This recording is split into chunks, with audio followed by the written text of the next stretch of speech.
Chapter 216. Go to the internet. The little girl held the note and looked at it again and again. She knew that even Ao Wushuang next door couldn't listen to her giggling. She let out a dry cough and only then did the little girl wake up. She stole a glance at the next door with a guilty conscience. Seeing that Ao Wushuang was still sitting steadily on the futon, she breathed a sigh of relief. Go to the internet.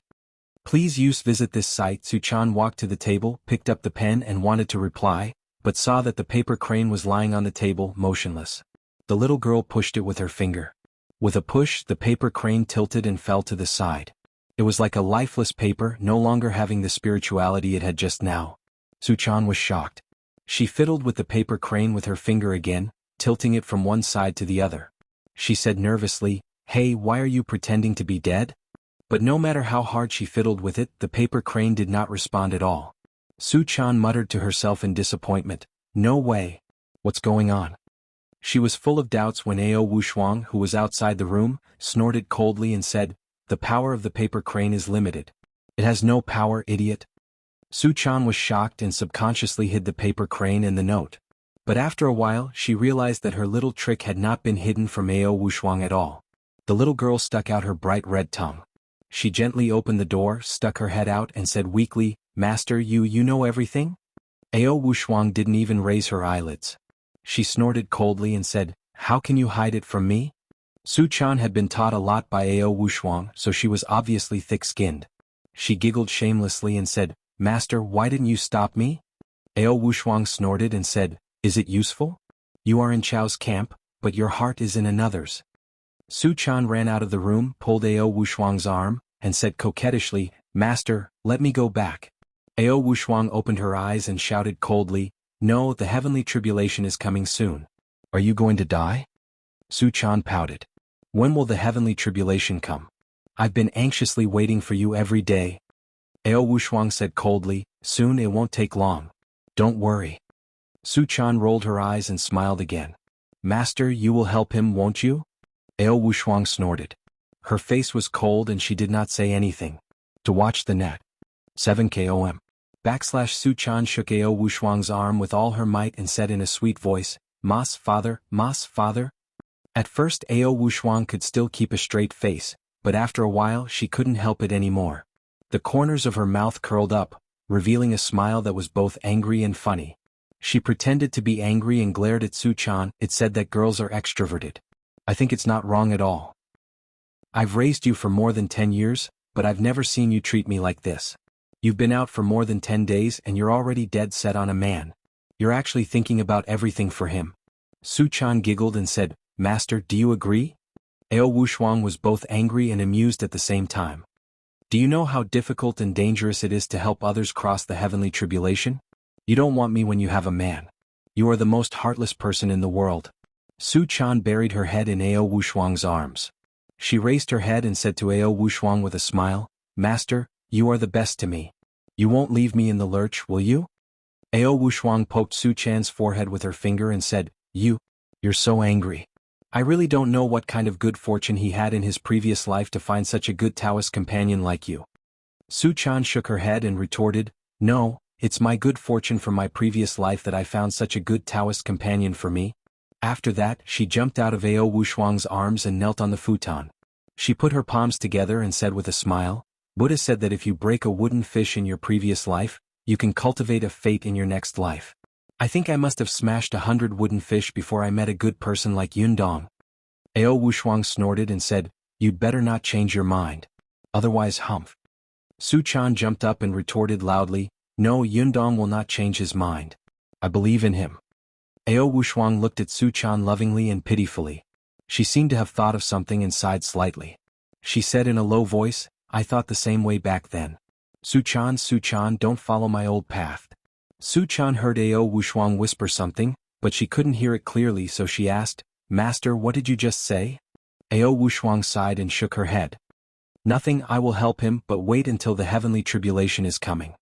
When Suchan heard this, she jumped up with joy and didn't have time to ask what Ao Wushuang had just said. In her opinion, as long as her master took action, there would be nothing to worry about. At the same time, in the distant Tianan city, after the paper crane had flown away, Li Yundong had been sitting on the balcony in a daze, waiting for the paper crane to fly back. However, he waited until late at night, but he still didn't see a message from the paper crane. Go to the internet. 7 km. Li Yundong walked into the house from the balcony in disappointment. He sighed to himself and said with a wry smile, in this era of computers and the internet, I'm still using the most primitive communication method with this girl. It's really weird. I don't know where Chick is. Li Yundong was in a daze at the door of the balcony for a while. It was not until Ziyuan greeted him that he woke up as if he had just woken up from a dream. I'm going back, Ziyuan said. Li Yundong responded and opened his mouth. He was about to ask, don't you often spend the night here? But when he was about to say it, he felt that it was inappropriate, so he closed his mouth again. Seeing that he didn't say anything, Ziyuan went out and gently closed the door. After she went out, Li Yundong felt that the room was empty and he was alone. He glanced around and saw that everything in the room had been cleaned up by Ziyuan. The table was covered with a tablecloth, which made it look clean and neat. There was a teacup with warm water on the table, and a note under the teacup. Li Yundong walked over and took a look, only to see that it said, the heavenly tribulation is coming soon. Don't be distracted. Li Yundong's expression turned cold. He put the note back in its original position, pressed it with a bowl and drank a mouthful of water. As soon as the water entered his stomach, Li Yundong felt a warm feeling flowing in his blood. The top of his head seemed to be a little transparent, and the nidin in his lower abdomen was vaguely much stronger. No way drinking a cup of water can strengthen the shintong? Li Yundong suddenly felt a little strange, but he didn't know what the reason was for a while. Li Yundong thought for a while but couldn't come up with an answer. So he sat down cross-legged in the living room alone. He practiced qi until dawn. Then, carrying the fan of the 7 treasures on his back, he walked toward the school. His legs were as fast as the wind, and he didn't care about the sidelong glances of the passers-by. His speed was not much slower than the speed of a bus, and it only took him half an hour to reach the school. As soon as he entered the school gate, he found that all eyes were on him. In the past, 7 or 8 out of 10 people in this school recognized Li Yundong, but there were always 2 or 3 who didn't care about the world. Especially after the freshmen entered the school, only 5 or 6 out of 10 people would recognize Li Yundong. But now, 9 out of 10 people knew Li Yundong. As soon as Li Yundong entered the school gate, his iconic black cloth wrapped around the fan of the 7 treasures attracted everyone's attention. The students whispered to each other. Li Yundong was a little scared by their stares. Just as he was about to walk into the teaching building, he heard a voice laughing next to him. You don't know who you are, Li Yundong? Then another voice laughed and said, what's the point of mingling around the school? Li Yundong didn't need to look back to know that it was Feng Na and Cheng Cheng. He turned around with a smile. Sure enough, it was Feng Na and Cheng Cheng. They were standing side by side, looking at him with smiles on their faces. Cheng Cheng was indeed someone who had begun to integrate with society. She wore a white long-sleeved shirt. The buttons on the front of the shirt were so full that they looked like they were going to burst. She wore a pair of black Western-style trousers, which outlined her slender figure. She was dressed like an office lady, which made her look very feminine and very professional. Li Yundong looked her up and down and smiled. Not bad. TSK. You look like an office lady now. Cheng Cheng slapped Li Yundong on the shoulder and said, oh, come on. How can someone like me catch your eye? There was a saying among martial artists, strangers should not get close to you. In other words, acquaintances and strangers should not get close to you, let alone reach out and pat you on any part of your body. They were afraid that you would suddenly attack them. When 2 people's kung fu skills were very similar, this kind of sneak attack was absolutely impossible to guard against. It was the same for cultivators. When Li Yundong saw Cheng Cheng's hand coming at him, he instinctively dodged. Cheng Cheng was stunned when she hit nothing. Only then did Li Yundong react. He smiled embarrassedly and said, sorry, it was a conditioned reflex. Cheng Cheng came back to her senses and waved her hand. It's okay. You're a martial artist. I understand. After that, she seemed to remember something and said angrily and hurriedly, by the way, I heard Nana say that you showed off your power in the cafeteria last time? Li Yundong smiled bitterly. What do you mean by showing off my power? Then he turned to Feng Na and said, Feng Na, don't make a big deal out of this. Feng Na covered her mouth and laughed. I'm just telling the truth. Cheng Cheng's heart was filled with indignation. I didn't see it last time. I lost big time. No, you have to compensate me. Li Yundong didn't know whether to laugh or cry. How do I compensate you? Feng Na and Cheng Cheng looked at each other, and there was a hint of success in their eyes. Feng Na smiled and said, I'll ask you to move the table. After all, you're so strong. Li Yundong laughed. Hey, you're just looking for a strong man, you know? Dangwa doesn't do that anymore. Ching Ching laughed. Dangwa doesn't do that anymore, but we in the Celestial Empire do. Cut the crap and come with us at noon. Li Yundong shook his head and nodded helplessly at Ching Ching and Feng Na. I really don't know what to do with you two. Well, we'll talk about it at noon. I have classes in the morning. After saying that, he walked into the school building. After a few steps, he found Feng Na and Ching Ching following behind him. Why are you following me? He asked curiously. Are you afraid that I'll run away? Feng Na smiled and said, There's no class today, so the two of us will compromise and be your bodyguards today. Li Yundong didn't know whether to laugh or cry. Who's protecting who? He shook his head and walked toward the classroom. As soon as he entered, he saw Ding Nan walking toward him. Do you want to know where Zhou Qin is? She asked coldly. Chapter 217. Go to CNET. In Li Yundong's opinion, Ding Nan was a very complicated girl. She was very smart, knew what she wanted and knew how to get it. She was good at expressing her emotions and showing the most beautiful parts of her body. Go to CNET. Please use visit home station. She had the vanity of a woman's natural yearning to worship money and power, but in her heart, she still retained a little bit of innocence that a 20-year-old girl should have. She was like a person at a crossroads. If she went a little to the left, she would be an innocent little girl, but if she went a little to the right, she would be a hypocritical and vain woman. Li Yundong was stunned by Ding Nan's words. He subconsciously asked, Do you know where Zhou Qin is? Ding Nan looked at Li Yundong with a complicated look in her eyes. Her expression was cold, as if she still couldn't forget the unintentional hurt that Li Yundong had caused her last time. Of course I do. Li Yundong asked, Where is she? Why doesn't she come to school? Ding Nan sneered. I'm afraid that she won't be able to come to school ever again. Li Yundong was shocked. His heart skipped a beat. She won't be involved in my affairs, will she? Seeing Li Yundong's nervous expression, Ding Nan felt even more uncomfortable. She sneered and said, What's wrong? Are you worried? Are you worried? She is my friend, Li Yundong said seriously. Isn't it natural for me to care about her? Ding Nan's heart was filled with jealousy. Yes, she is your friend, she said coldly. That's because she used to be rich and powerful. I'd like to know how you'll treat her if she suddenly has no money or power. Li Yundong, never look at how much money a person has in their wallet, Li Yundong said in a low voice. You have a powerful family background. Ching Ching couldn't help but chime in, that's right. Li Yundong is not a snob. Feng Na nodded vigorously as well. Ding Nan couldn't help but feel angry. Well, so I'm a snob? She glared at Ching Ching and Feng Na and said coldly, Hypocrite. Ching Ching was furious. Just as she was about to let loose a torrent of abuse, Feng Na pulled her back and shook her head. Ding Nan, I don't care what the people around me think of me, but Zhou Qin is my friend. She was my friend when she was rich and powerful. Now that she's out of money and power, she's even more of a friend. If you know her whereabouts, please tell me. I will be very grateful. Ding Nan couldn't help but look Li Yundong's face up and down, as if she was observing the real world in his heart when he said those words. Ding Nan had been scheming and scheming against others all day long. She did not believe that there was anyone in the world who was not greedy for power. Watch net. Therefore, in her opinion, what Li Yundong had said must have been hypocritical and polite words.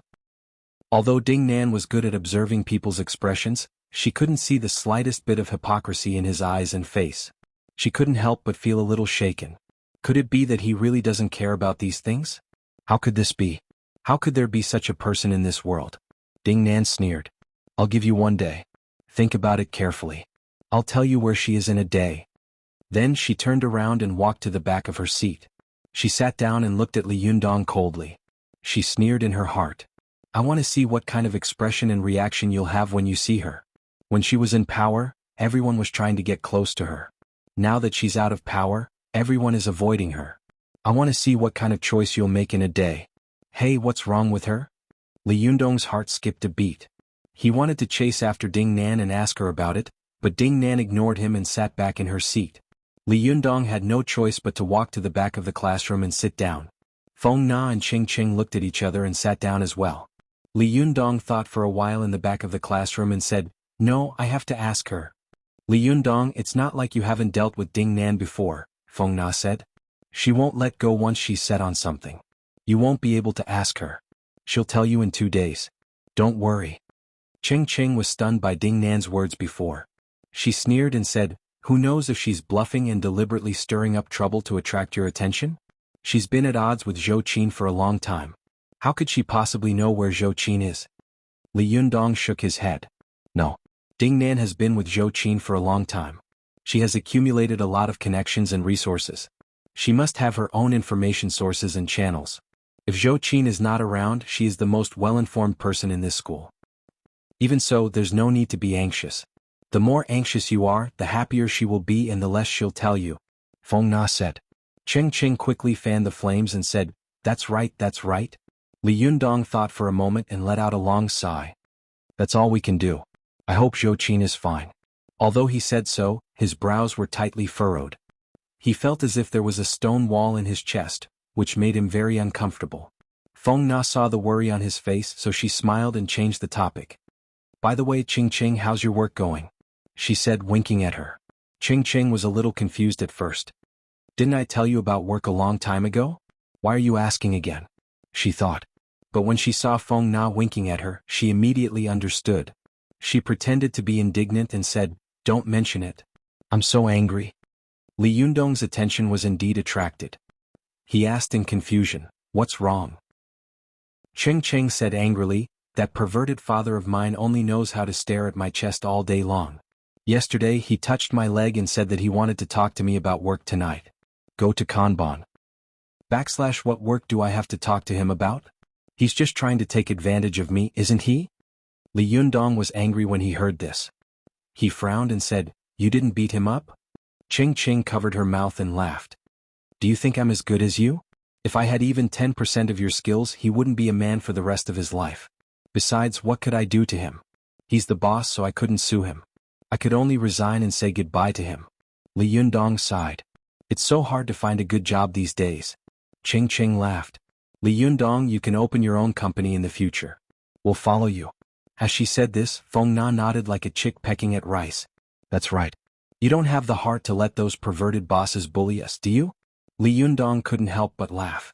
I don't even have a job. Besides, aren't you afraid of being exploited by me? Ching Ching giggled. Someone here wants to be stripped by Yuk. Feng Na's face turned red. She pounced on Ching Ching and pinched her hard. What nonsense are you talking about? Li Yundong watched the two girls fight. The weather was still very hot at this time, and the two girls were not wearing much. This fight really made their bodies fly together, and their waists and breasts were the same color. Li Yundong felt a little embarrassed. He looked straight ahead and coughed dryly. Hey, the teacher is here. Only then did Feng Na and Ching Ching sit up straight, their faces flushed red. Li Yundong saw that the two girls were silent, and the atmosphere was very awkward. He said in a low voice, how about I go to Chao Kefi or Yin Meng Fan and see if there are any jobs that are suitable for you? Ching Ching was overjoyed. She was about to say something, but Feng Na said, no, we don't know them well. Ching Ching and Feng Na were close friends. As soon as Feng Na finished speaking, Ching Ching knew what she was thinking. She looked at Feng Na and couldn't help but sigh in her heart. Nana, in the end you still don't want to give up this competition. Li Yundong didn't know what the girl was thinking. Seeing that Feng Na had refused, he didn't force her. He just smiled and said, forget it. But I do have plans to start a small business in the future.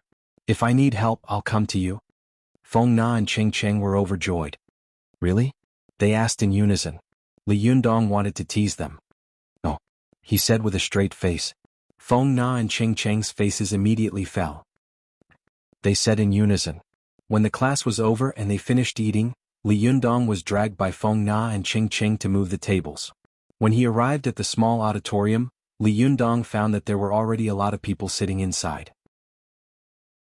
He asked curiously, why are there so many people at this hour? He glanced around and saw that the podium and tables were already in place. There was no need for him to move them. Li Yundong asked in confusion, didn't you say that you wanted me to move the tables? Where can I move the tables? Feng Na laughed and said, I was just teasing you. How could I let a famous person like you move the tables? I was afraid that you wouldn't come to my campaign speech, so I made an extra move to get you here. Li Yundong didn't know whether to laugh or cry. I said that I would come, so I will. Feng Na made a face at him and said, that's not necessarily true. You are a famous person now. You are too busy to show your face. As she spoke, the students around them looked at Li Yundong with eager eyes, as if to prove that she was right. Some of the students couldn't help but whisper to each other as they looked at Li Yundong. After a while, one of the students shouted, "Boss, we want to watch Living with a Stewardess." As soon as the words left his mouth, another voice shouted, "I want it uncensored." Then a third voice said, "Boss, you didn't finish it last time. Let's finish it this time." Li Yundong was dumbfounded and didn't know whether to laugh or cry. Then he saw the boys among the crowd shouting, "We want to see the stewardess, we want to see the stewardess." Li Yundong saw that their voices were in sync like a chorus, and it was very F***king rhythmic. Some of them were even clapping and stamping their feet. "Damn, do you think there's a concert here?" Li Yundong was about to speak when he suddenly heard a voice in the crowd shouting, "Stewardess, stewardess, stewardess." Then almost everyone in the small auditorium, regardless of gender, followed suit and shouted in unison, "Stewardess! Stewardess! Stewardess!" Li Yundong was so angry that he laughed out loud. "Empty my ass." He was a cultivator with a strong aura. Although he didn't speak loudly, his voice was still clearly heard by everyone. Suddenly the small auditorium fell silent. The silence only lasted for a while before another voice shouted, "No hair, no horse. No hair, no censored." Then the crowd shouted in unison, "No hair, no horse. No hair, no horse." Feng Na and Ching Ching were amused by the scene in front of them and laughed wildly, rolling on the ground with their hands covering their stomachs. Li Yundong couldn't help but laugh as well. After laughing for a while, he suddenly forced himself to stop laughing and deliberately put on a righteous face. He put his palms together and said, "Amitabha, this poor monk has stopped watching porn for many years. Benefactors, you can stop now." Li Yundong's Buddhist chant was clear and loud, and his powerful and magnetic voice echoed in the small auditorium. For a moment, the voices of the crowd were suppressed, and the small auditorium became quiet again. Seeing that the crowd had finally quieted down, Li Yundong also breathed a sigh of relief. Just as he was about to find a place to sit down, he suddenly heard someone in the crowd say, "Good, good." It turns out that the master has cultivated to the point where he has seen all the porn in the world and has no horse in his heart. Amitabha, sex is emptiness and emptiness is sex. Good, good, good. As soon as the voice finished speaking, a burst of crazy laughter suddenly broke out in the small auditorium. The sound almost lifted the roof. Li Yundong couldn't help but curse in his heart, F***ck, what kind of a group of stupid people are they? Chapter 218. Go to the Internet. / Li Yundong hadn't expected that the people in the auditorium would still remember the flight attendant incident so vividly. It had been more than 2 months, but they could still make such a big fuss about it. This bunch of idiots. They really don't want to cause a scene. Li Yundong rolled his eyes at everyone in the room, especially at Feng Na and Ching Ching, who were laughing so hard that they almost passed away. He threw a pair of huge health balls at them. Go to the Internet. Go to the Internet. Go to the Internet. Normally, when these students saw Li Yundong, none of them dared to come up to him and flirt with him like this. This was because Li Yundong's aura was too strong, and his legendary deeds were too powerful. It made him look like a god that no one dared to approach. But at this time, the students all realized that there was no doubt that this guy was a mortal like them. Li Yundong was made fun of for a while. When he saw Feng Na and Ching Ching laughing so hard that they were about to pass out, he couldn't help but say, "Hey, if you guys keep laughing, I'm leaving." Feng Na rubbed her stomach and waved her hands in pain. "My stomach hurts. I'm laughing so hard. I can't breathe," she moaned. Ching Ching was also laughing so hard that she couldn't breathe.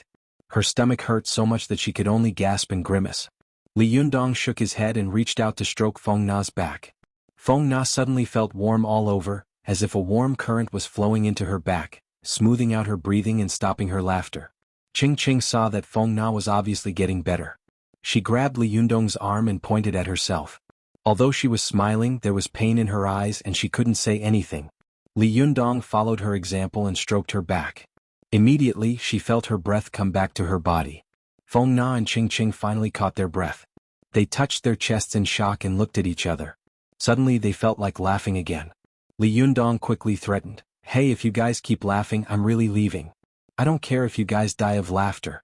Feng Na held back her laughter and said, "Look at how high your social prestige is. It's a good thing you're not running for president of the student council. Otherwise, I wouldn't have any hope." Li Yundong rolled his eyes at her and said, "I think it will be a little difficult for you to be elected as the president of the student union." Feng Na smiled and said, "No, what happened just now made me feel that I will definitely be elected as the student council president." Li Yundong laughed and said, "If you can become the president of the student union, I will definitely help you perform well in your show." Feng Na couldn't help but say, "Wow, so you're planning on not putting in any effort?" Li Yundong smiled and said, "Wrong, I was going to stand you up." Feng Na laughed and scolded, "Li Yundong, you're such a sly old fox. Fortunately, this old man is wise and powerful. Otherwise, wouldn't I cry myself to death?" Li Yundong smiled and was about to speak when he suddenly saw two familiar figures enter the auditorium from the corner of his eye. Li Yundong turned his head and saw Ruan Hongling walking into the small auditorium, followed by Yan Hua, who was smiling all the way to watch the net. Ruan Hongling entered the small auditorium and glanced around. When her eyes fell on Li Yundong, she was stunned and quickly walked over.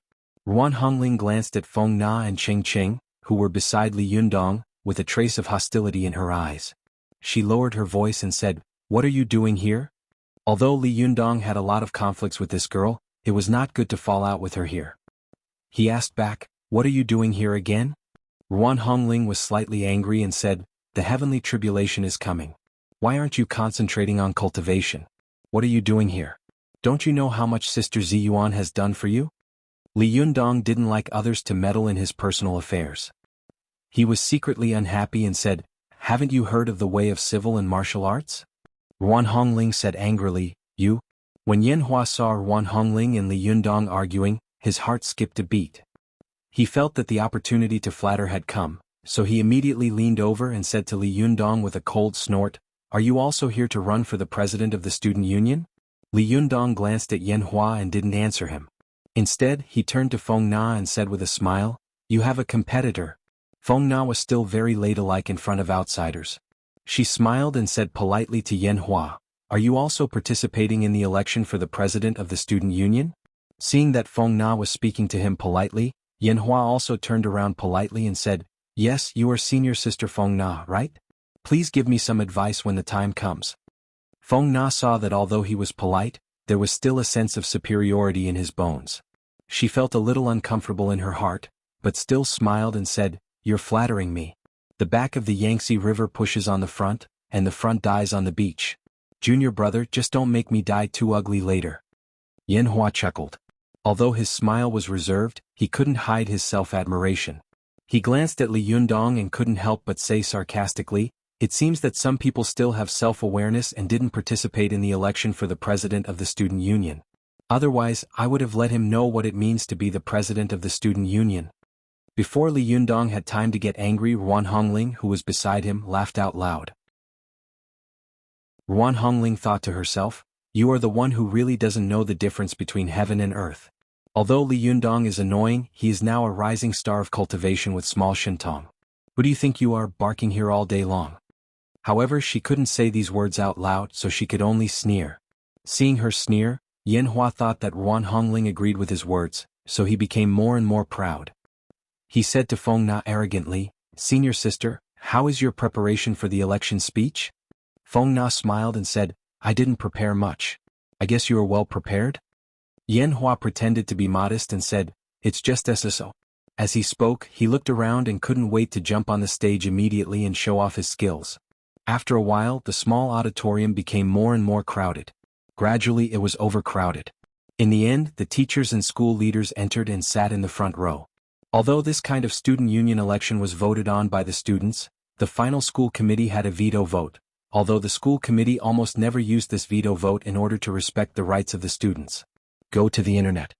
Yan Hua, Feng Na, and the others who were going to participate in the election for the position of president of the student union sat in the front, while Li Yundong, Ruan Hongling, and Cheng Cheng sat in the back. After a while, after the teacher's opening remarks, the first student came on the stage and began to speak. Li Yundong looked at the field and said to Ruan Hongling in a low voice, "Why are you here? Don't tell me you're here to supervise my cultivation?" Ruan Hongling sneered and said, "Don't flatter yourself. I'm here to experience more of the world. If the cultivators of the Lingong sect can't understand the world, their cultivation skills will be greatly reduced." Li Yundong was a little stunned. "Oh, I see." After a while, the student who was speaking on the stage walked down. The students under the stage whispered to each other and commented on the candidate just now. The second contestant was a short and stout boy. After he got on the stage, he began his speech. His saliva flew everywhere, and almost all the teachers in the first row below the stage had their faces covered. The teachers had no choice but to put up the books in front of them to block the wind and rain. Yin Hua, who was under the stage, sneered secretly. "Humph, a third-rate university is a third-rate university. What kind of talent can there be? How can such a person participate in the election for the president of the student union? What a joke." This year, there were not many students who participated in the election for the president of the student union. There were only 8 people in total. Among them, the first few seemed to be of uneven quality. Many students under the stage booed. When Yin Hua came on the stage, the students were stunned and stopped booing. Yin Hua came from an excellent family. His parents were high-level intellectuals. It could be said that he came from a scholarly family. He had read all kinds of books since he was a child. Although he was not a scholar, he could be considered a rare scholar among his peers.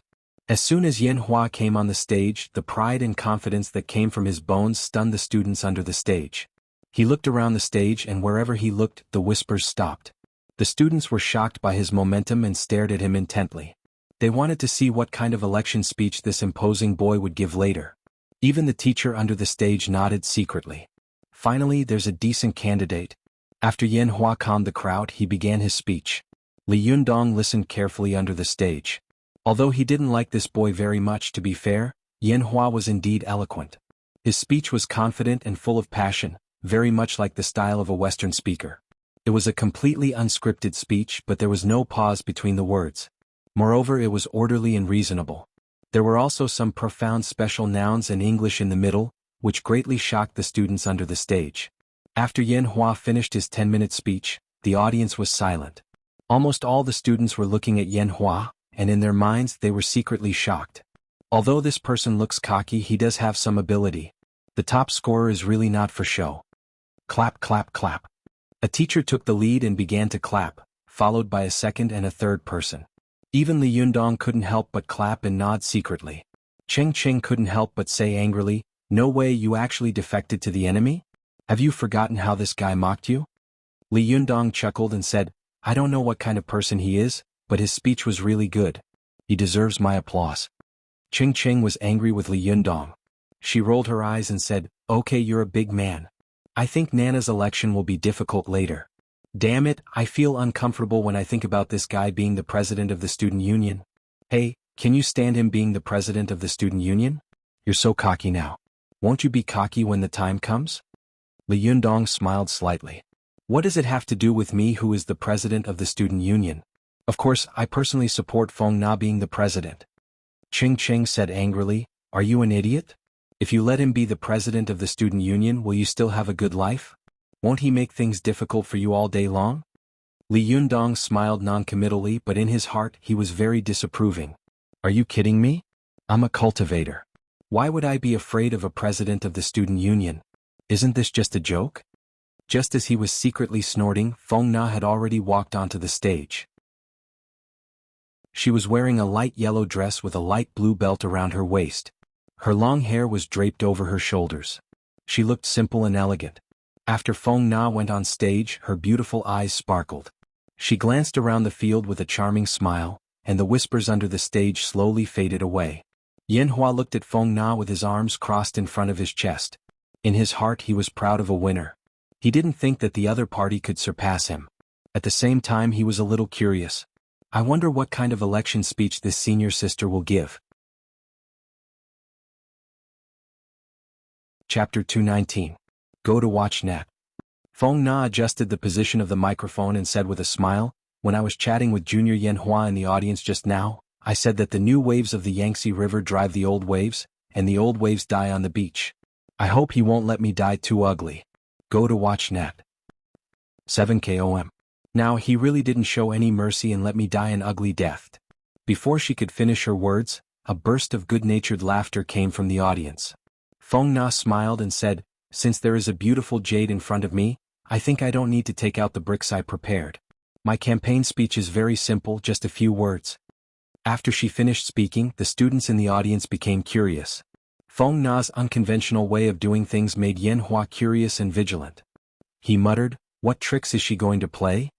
Feng Na stretched out her hand and pointed at Li Yundong, who was sitting at the back. Everyone knows him, right? Everyone's eyes suddenly turned to Li Yundong, which caught him off guard.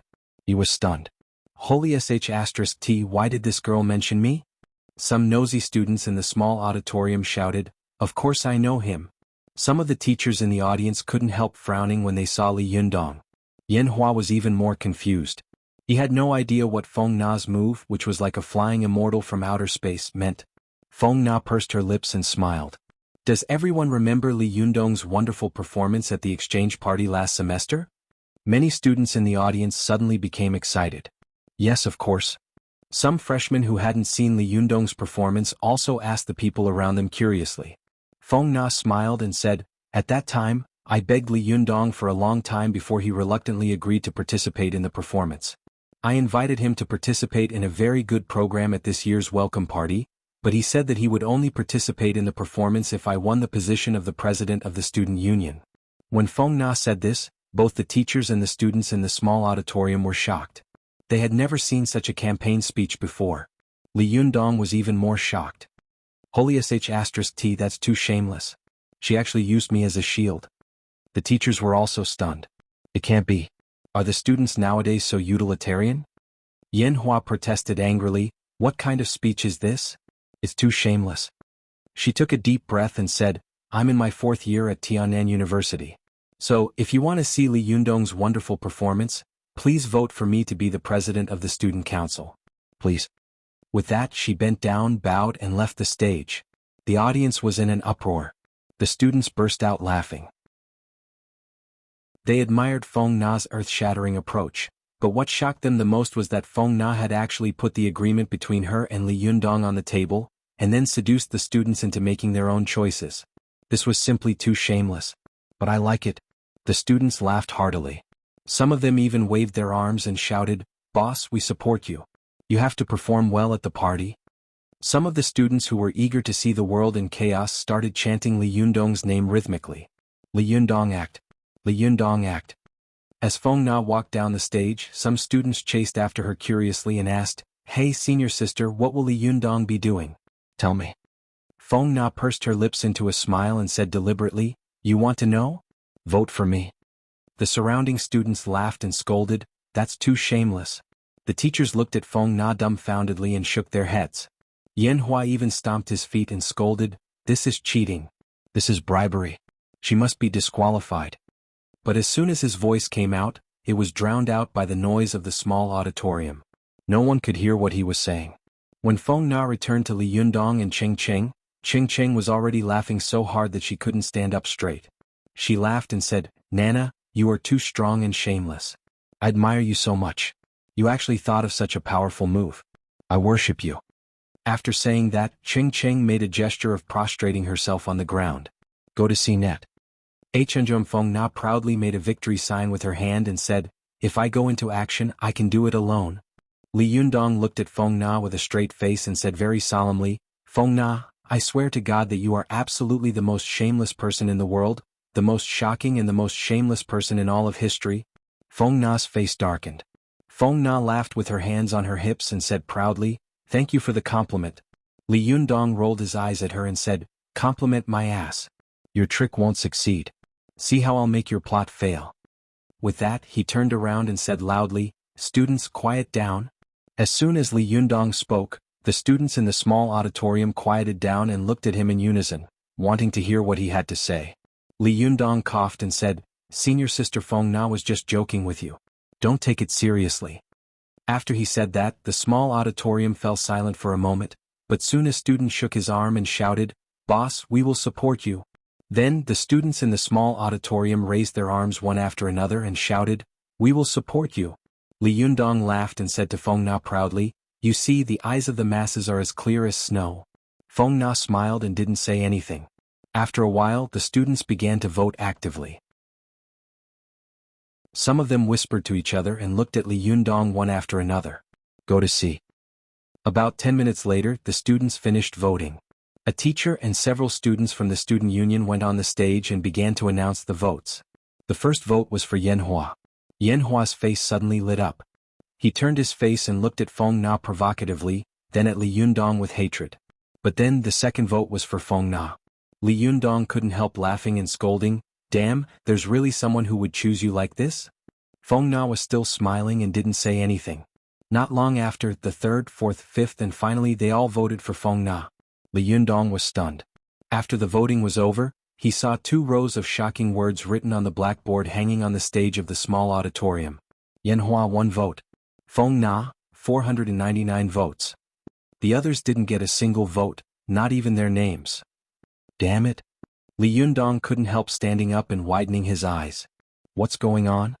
The students in the small auditorium looked at him in unison and shouted in unison, "Li Yundong, we support you. We support you." Li Yundong was so depressed that he almost vomited blood. F***ck, you call this supporting me?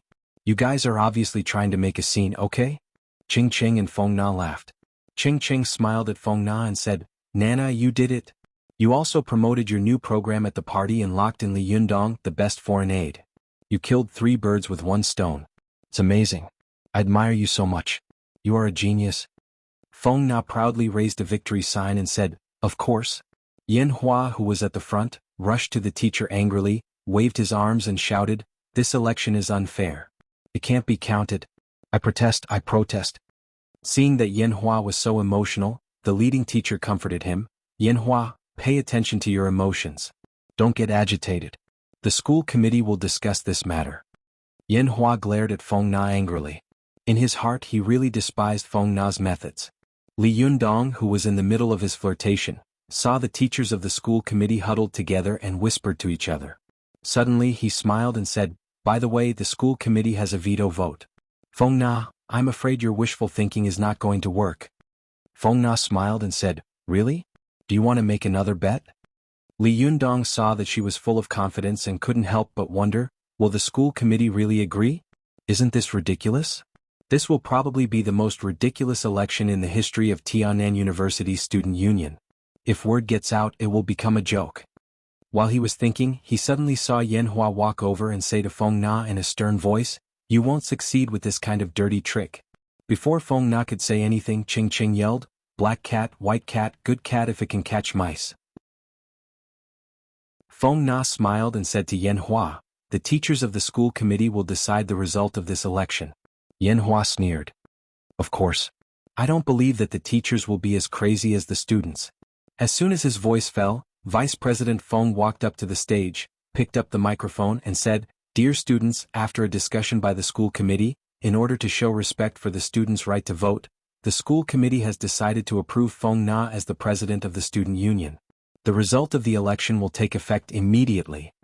As soon as he finished speaking, the students below the stage burst into laughter and cheered for him. Vice Principal Feng coughed dryly and said, "However, due to the uniqueness of Feng Na's election method, the school committee believes that this method can only be used once. Otherwise, it will be considered as cheating and will be disqualified from the election." The students didn't care about what he said. They only cared about the fact that this time Feng Na had been elected president of the student union in a very shameless way, and that Li Yundong had promised to attend the party. At that time there would be a good show. Some students shouted loudly, "Long live the teachers." It made the teachers feel very emotional that a student who had been against the teachers all day could shout such a thing. Li Yundong didn't know whether to laugh or cry. He said to Feng Na, "You're so lucky. How could you pass like this? Isn't this a little too outrageous? What are the teachers thinking about?" As soon as his voice fell, he saw the students in the auditorium rushing toward him. These students had obviously lost control of their emotions. They shouted, "Li Yundong, what are you going to perform this time? Boss, give me an autograph. Li Yundong, I love you. Let me be your girlfriend." Li Yundong was so scared that he almost wet his pants. He didn't even have time to say goodbye to Feng Na before he ran out of the auditorium like a wolf and a mouse. Yen Hua, who had been standing there in a daze, was shocked and angry. He rushed up to the teachers and shouted angrily, "Are you crazy? How could the dignified school board make such a ridiculous decision?" Vice Principal Feng was also a little angry when he saw Yen Hua's impolite words. He said coldly, "Yen Hua, you have no right to judge the decision made by the school board. Also, I suggest that if you want to run for the position of student union president, you should learn the etiquette of respecting your teachers." With that, he and the other teachers filed out of the small auditorium. The students in the auditorium who had been blocking their way inside the auditorium made way for them and applauded. While applauding the teachers, Ching Ching whispered to Feng Na, "Nana, you didn't really have a card up your sleeve, did you?" Feng Na smiled proudly. "What do you think?" Ching Ching said thoughtfully, "Li Yundong's popularity at Tiannan University has reached an incredible level. If you use his popularity to your advantage, you might be able to achieve this result. But aren't you afraid of the school board's veto?" Feng Na blinked at Ching Ching. "Have you forgotten what we saw at the school board last time?" "Ah, you mean?" Ching Ching suddenly remembered that the last time she and Feng Na stood in front of the school board's office and saw an official walk out of it, all the heads of the school had behaved respectfully toward him. Since then, not a single teacher in the school had dared to point fingers at Li Yundong. Ching Ching's eyes widened. Ching Ching pointed at Feng Na and said with a smile, "You sly guy. So you knew that the school leaders didn't dare to offend Li Yundong's background." The two girls whispered to each other and laughed secretly. Yan Hua was so angry that he almost went crazy. He rushed up to Feng Na again and shouted angrily, "I don't accept this. If you have the ability, then come and compete with me for the election. I won't lose to you." Feng Na looked at him sympathetically and sighed. She said, "You didn't lose to me, you lost to Li Yundong?" Yan Hua couldn't swallow his anger. He choked and said, "I lost to him? He didn't participate in the speech?" Feng Na smiled and said, "How could I have defeated you without him? I'm just borrowing his power. If he runs for the president of the student union himself, both you and I will have to stand aside. Do you understand? Yan Hua, you have to remember, as long as you are at Tiannan University, don't even think about competing with this boy, because the height he has reached is beyond your reach. /om/. Chapter 220. Go to WatchNet. After Li Yundong rushed out of the small auditorium, he ran dozens of meters away before he stopped in shock. He put his hands on his hips, shook his head and sighed to himself, Li Yundong, you are a cultivator, but you were so scared that you peed your pants. You are really useless." Li Yundong looked back at the small auditorium and said with a wry smile, "This place is definitely my bad luck. It was like this last time and it will be the same this time." Li Yundong shook his head and laughed for a while, then walked to the school library, ready to return the books and borrow some new ones. Go to WatchNet. When he arrived at the library, the old man in charge of the library saw Li Yundong and immediately smiled. "Have you finished reading the books you borrowed yesterday?" Li Yundong smiled, took out 2 books and handed them over. Then he chose 2 more books and said with a smile, "Yes, sorry to trouble you again." The old man smiled and said, "Don't mention it. This is our job." As he spoke, he walked to the library area and helped Li Yundong choose the 2 books he wanted. He handed them over with a smile, but his eyes fell on the fan of 7 treasures tightly wrapped in cloth behind Li Yundong. He suddenly asked, "Is it convenient for you to carry such a big thing on your back?" Li Yundong took the book and said casually with a smile, "At first it was very inconvenient, but now I'm a little used to it." The old man nodded slowly and asked tentatively, "If I ask you what's inside, you probably won't tell me either." Li Yundong chuckled and didn't answer. He just waved his hand politely to the old man and said, "Goodbye, teacher. I'll come back next time." The old man also smiled and didn't say anything more. Li Yundong walked slowly home. When he got home, it was already past 5 o'clock in the afternoon. As soon as he opened the door, he saw that the cooked food was already on the table. It was steaming and fragrant. Li Yundong knew that it must have been Ziyuan's cooking. He smiled and shouted, "Ziyuan? Did you cook it?" He shouted and walked to the kitchen, but he didn't see Ziyuan. Although the kitchen had been cooked, it was neatly cleaned and shiny. Li Yundong sat at the table and ate his dinner slowly. After cleaning the dishes and chopsticks in the kitchen, he returned to the living room and found that Ziyuan was still making a cup of water on the coffee table in the living room. He tested the temperature. Although it had been a while, the water was still warm. Li Yundong couldn't help but sigh in his heart. Except for her cold temperament and being a little too otherworldly, she is simply the most perfect woman in the world in other aspects. She is so beautiful, does housework so well and is so meticulous. Whoever marries her is really blessed by several lifetimes. Li Yundong wasn't thirsty at first, but when he saw the transparent color of the glass of water with a faint green color, he couldn't help but taste it curiously. After tasting it, he immediately found that the water was the same as the one he had drunk last time. It had a clear and bright feeling, as if the qi and blood in his body would be much more smooth and vigorous as soon as he touched it. Watch net.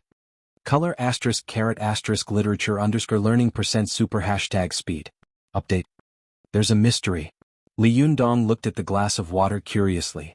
The last time he had eaten the ginseng fruit, he hadn't tasted it carefully. This time he took a sip and tasted it carefully. As soon as he tasted it, he suddenly felt a fragrance lingering in his mouth. The lingering fragrance filled his mouth, and even his teeth had a refreshing feeling. Li Yundong became more and more curious. He couldn't help but drink up the glass of water, then sat cross-legged in the living room and began to meditate and practice qi. Li Yundong found that after drinking this glass of water, his meditation and qi cultivation were twice the result with half the effort, and the speed at which the Niden was growing had even doubled. In the past it was only half the size of a pinky, but now it was the size of a pinky. Through introspection, Li Yundong could clearly feel that this Niden was constantly growing at an astonishing speed. By the time Li Yundong woke up from his meditation, it was already around 12 o'clock in the middle of the night. It was dark all around. Except for the door, all the windows and doors were open, and the sound of the wind echoed in the room. A slim figure stood quietly on the balcony, like a fairy who had descended from heaven. Her figure was ethereal and her long sleeves were fluttering. It was Ziyuan. Li Yundong found Ziyuan standing silently on the balcony. He said in surprise, "You're here? What's the matter?" While Li Yundong was cultivating, Ziyuan had been staring at him, as if she was guarding him or observing his progress. When she saw that Li Yundong had woken up, she moved her eyes away and looked at the empty cup on the tea table beside her. She nodded secretly and asked, "How do you feel about the shentong cultivation?" Li Yundong thought for a moment and said, "Not bad. I feel that my Niden is twice as strong as before. I don't know if the progress is fast." "Is it fast?" A clear voice sounded from the side. Ruan Hongling's figure flashed and appeared next to Ziyuan in the blink of an eye. She put her hands on her hips and said, "Do you know that ordinary cultivators have to cultivate for at least 5 years to double the Niden of the Zhuji phase? You did it in just a few days. Do you know why?" Li Yundong was stunned. He was also a smart person and quickly reacted. He looked at the cup on the tea table beside him and said, "Could it be?" Ruan Hongling snorted and said, "You finally found out. Don't tell me you didn't notice it before? Do you know what you are drinking? Don't really think that you are a rare genius in 1,000 years. You can make such rapid progress in cultivation. Let me tell you, even a rare genius in 10,000 years can't double his shentong in a few days." Ziyuan, who was standing to one side, shouted in a low voice, "Hongling." Ruan Hongling stomped her feet and said indignantly, "Sister Ziyuan, it's true. If I didn't say it, some people would have thought that it was his own ability. Your 9-turn-do pill is so precious, but you gave it to this guy. I only tasted one, but he took 2 at once. You are so unfair." Li Yundong was stunned. 9-turn-do pill? What is this?" Ruan Hongling snorted coldly and said, "This is the supreme elixir of our sect. Although our Jingyi school is not as famous as the Gezhou sect for alchemy as the external alchemy sect, the external alchemy we refine also has a strange skill of seizing the good fortune of heaven and earth." As she said this, Ruan Hongling pointed to the cup on the tea table and said loudly, "The tea you just swallowed in one breath is the 9-turn-do pill. Although this elixir is not as good as the Renyuan Jindan of the Gezhou sect, which can increase one's cultivation strength by 60 years, it can at least increase one's cultivation strength by 5 years. Not to mention anything else, such an elixir alone can be sold for tens of millions in the cultivation market. Do you think it is an ordinary pill of tonifying qi or luwei di huang?" Although Li Yundong didn't know why the 9-turn-do pill was so precious, nor did he know how it was made, he was shocked when he heard that it could be sold for 10 million yuan. Go to C. Net. Super_speed. More. No. Li Yundong's eyes widened. He pointed to the cup and then to himself. "Do you mean that I just drank 10 million yuan in one breath?" Ruan Hongling looked at him with jealousy and hatred. "It's 20 million yuan. You also swallowed a cup yesterday. This kind of elixir is extremely delicious and it's full of fragrance. It's a pity that it was wasted by you." Ziyuan couldn't bear to listen anymore. She shouted in a low voice, "Hongling, shut up." Ruan Hongling stamped her feet angrily. "Isn't that the case?" Ziyuan glared at her. "Don't you listen to me?" Ruan Hongling snorted and turned her head away. Ziyuan said softly to Li Yundong, "Your divine retribution is imminent. Cultivation is the most important thing. Moreover, these are just worldly possessions. Leaving them with me is like throwing a bright pearl into the dark. They won't be of much benefit. Such things should be left to people who need them more." Li Yundong sighed and said with emotion, "Anyway, I don't need to worry about it now. I owe you more than a little. I don't think I'll be able to pay it off in a short time." Ziyuan smiled slightly. "Did I say that I wanted you to pay it off? For fear that divine retribution will come to you, you are willing to be a turtle hiding its head and showing its tail. Is this kind of evasion called 'my fate is in my own hands'?" Li Yundong sneered and said, "Because you are afraid of heavenly thunder, you don't dare to cultivate heavenly thunder magic. Because you are afraid of divine retribution, you don't dare to ask about the affairs of the world. What kind of cultivation is this? What kind of man can conquer heaven? It's said that heavenly thunder is difficult to cultivate, but I don't believe it. I just want to prove that not only can I survive divine retribution, but I can also control heavenly thunder. Humph, the power of heaven is unpredictable. I just want to hold this power in my hands. Knowing that the path of cultivation is dangerous, so taking a detour is not cultivation. Only when you know that you can't do it, that's cultivation. I want to cultivate, and I must become a first-class cultivator in the world. I want to travel the ninth heaven, and the power of heaven can't stop me. I want to travel the ninth earth, and the chasm can't restrain me. I want there to be no more disasters in the world that can threaten me, and nothing can threaten my loved ones." Li Yundong stood on the balcony, the corners of his clothes fluttering in the wind, and his black hair was flying. His words were resolute and powerful, and his momentum shook Ziyuan and Ruan Hongling, who were from famous sections. Ruan Hongling stared at Li Yundong with her eyes wide open. If Li Yundong had said such words in the past, she would have retorted, but she had witnessed Li Yundong recklessly attracting heavenly thunder to kill young Master He. Last time, it could be said that Li Yundong didn't know the immensity of heaven and earth and did such a thing in a rush of blood. But now he was a cultivator through and through. He could still say such words in the face of divine retribution, which could only show that this boy had amazing courage and extraordinary courage that ordinary people didn't have. Where did the charm of a man come from? The charm of a man came from many places, but the most attractive thing to women was the fearlessness of a man who dared to challenge heaven and earth. Ruan Hongling looked at Li Yundong in a daze. She suddenly felt that there was a dazzling light on this boy's body, which made her unable to look directly at him. Ziyuan was also shocked by Li Yundong's words. Nowadays the cultivation world could be said to be a pool of stagnant water. All the sects and schools treasured their own treasures and were extremely selfish. They all thought that they would sweep the snow in front of their own door and not care about the frost on the roof of others. Every day they haggled over every little thing and fought for power and profit. How could anyone make such a loud and soul-stirring cry in this dark, murky world?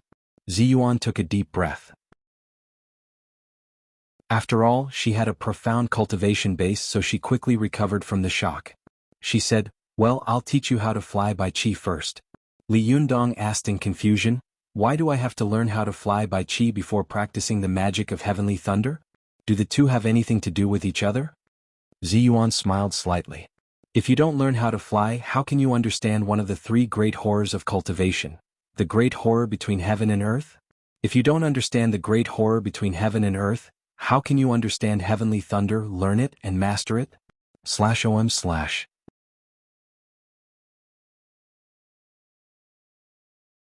Chapter 221. Go to WatchNet.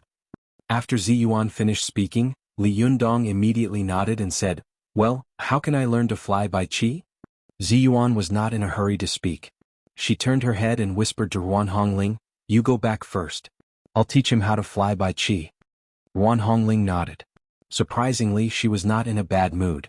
Before she left, she just glanced at Li Yundong with a complicated look in her eyes and then flew back to her residence. Go to WatchNet. 7 km. After Ruan Hongling left, Ziyuan said to Li Yundong, "In fact, it is not difficult to fly by qi, but the difficulty lies in the fact that people who want to fly by qi must have a huge amount of jinqi. Ordinary people may not be able to cultivate their jinqi to the point where they can grasp their own bodies even after cultivating for a lifetime. However, you obtain the Renyuan Jindan by chance.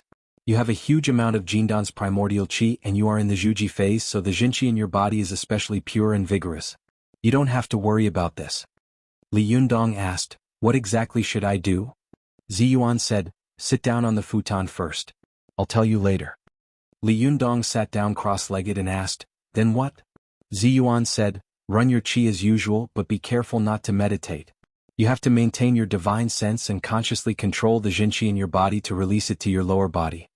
Li Yundong was already extremely familiar with the control of qi. He immediately followed Ziyuan's instructions, closed his eyes and mobilized the Jinqi in his body continuously, releasing it to his lower body. As soon as Li Yundong released his Jinqi, he felt as if there were countless tentacles under his body. It was as if he had a few more legs and he could feel things outside his skin. After a while, after Li Yundong's huge Jinqi was released to a certain extent, his body slowly rose by half an inch. At first glance, it seemed that he was floating in the air. After a while, Li Yundong faintly felt that the qi under his cross-legged body seemed to have turned into a thick leg, lifting his body abruptly. Ziyuan, who was standing to one side, suddenly said, "Now open your eyes." Li Yundong opened his eyes and found himself floating in the air with his but half a foot off the ground. Li Yunyang was shocked. The qi in his body immediately became chaotic. As soon as the qi was chaotic, the turbid qi was born. His body fell from a height of half a foot and fell onto the rush cushion. Although Li Yundong's body had been reconstructed by the Jin Dan, he was not an invincible Vajra body. He couldn't bear falling down like this, especially when a man was sitting cross-legged. If he fell down on his buttocks, although he had his fat buttocks as a buffer, his two balls would also be affected. F***. Li Yundong felt as if someone had punched his lower body hard. The pain made him see stars and grimace. He looked at Ziyuan, gritted his teeth and said, "Why did you ask me to open my eyes? I almost fell to my death." Ziyuan looked at him in confusion. "Is it very painful?" Li Yundong looked at Ziyuan with a face full of hidden bitterness and said indignantly, "You women don't know what it feels like to have a pain in the ass." Ziyuan looked at Li Yundong and blinked her eyes. "Then do you know what it feels like for a woman to have her period every month?" Li Yundong didn't know whether to laugh or cry. "I mean, this kind of thing shouldn't have come from a fairy like you, right? What's more, shouldn't you be a cultivator who was in the Zhuji phase before the arrival of Tiangue? How could you know how menstruation feels?" Ziyuan said lightly, "My master said that cultivators have to taste all kinds of human emotions, so I simulated that scene and tried that feeling."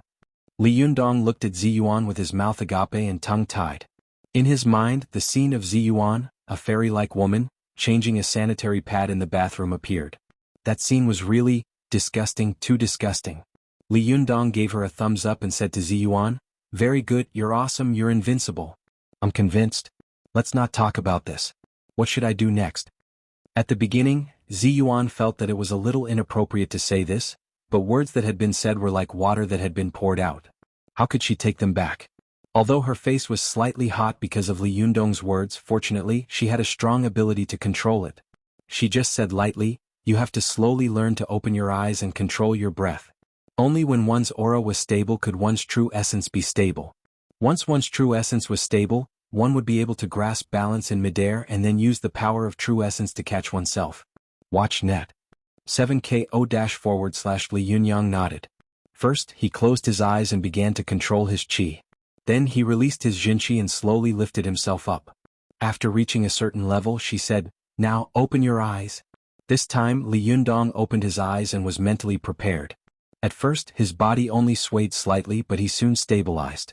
Ziyuan nodded and then said, "Open your eyes and move your qi a little higher." Watch net. Li Yundong tried to control the Jinqi to raise himself a little higher. Before long, he was already more than a meter above the ground. At this time, Ziyuan said, "Slowly try to put your feet down." Li Yundong did as he was told and slowly put his feet down. As soon as he put his feet down, he immediately felt his body suddenly sink and he fell to the ground with a thud. Li Yundong asked in confusion, "Why? Why do I feel like my body has become much heavier as soon as I put my feet down?" Ziyuan explained, "Because when people sit cross-legged, the qi in the human body is the smoothest and smoothest. From the lower dantian of the lower abdomen to the yongquan acupoint of the feet, although the length of the qi does not change, the qi has to go from top to bottom and then from bottom to top. In the past, the qi had to go nearly a meter high, but after sitting cross-legged, it only needs to go about the height of a palm. Naturally, the qi will be smoother. So when you put your legs down, the qi in your body suddenly becomes less smooth, so you feel that your body is heavy." Li Yundong suddenly understood. "Then what should I do?" Ziyuan said, "It's easy. When you put your legs down, speed up the flow of qi." Li Yundong nodded to show that he understood. He sat down cross-legged again and slowly used qi to make himself float. When he was more than a meter above the ground, he opened his eyes and slowly put down his legs. This time, with experience, his body only suddenly sank an inch and then he stabilized his body. Ziyuan nodded and said, "Well, that's it. When you get used to it, you can fly directly. You don't need to sit cross-legged to fly." As she spoke, she walked to the balcony, and then her body suddenly floated out of the balcony. Her body was suspended in the air. Ziyuan smiled at Li Yundong and said, "Now, come out with me and experience the great horror of heaven and earth." Li Yundong was a little stunned. "Now, immediately? I just learned how to float. You want me to fly? Isn't it a little too fast?" Ziyuan asked with a smile, "What's wrong? You were so brave just now and now you want to retreat?" Li Yundong raised his eyebrows and said, "Are you kidding? Come on." After that, he controlled the Jinqi in his body to move fiercely. His body sped up in an instant, and he rushed out of the living room and flew out of the balcony. Li Yundong flew into the air. This was the first time he had flown in the air. He couldn't help looking down and suddenly saw that the ground under his feet seemed to have turned into a huge mouth in an instant. It was opening its bloody mouth at him, waiting for him to fall down and swallow him in an instant. This terrible sense of vertigo at such a high altitude made Li Yundong's heart suddenly jump. His qi suddenly sank and his whole body also sank. This sinking didn't matter, but Li Yundong immediately felt a terrible sense of weightlessness, which made his heart beat wildly and his qi and blood surge. His body tilted and he quickly fell to the ground. Li Yundong cursed in his heart, but as soon as this thought flashed through his mind, his wrist was grabbed with a snap. It was Ziyuan who stretched out her white and soft hand and gently grabbed his body. Ziyuan said with a smile, "There is great horror in the world.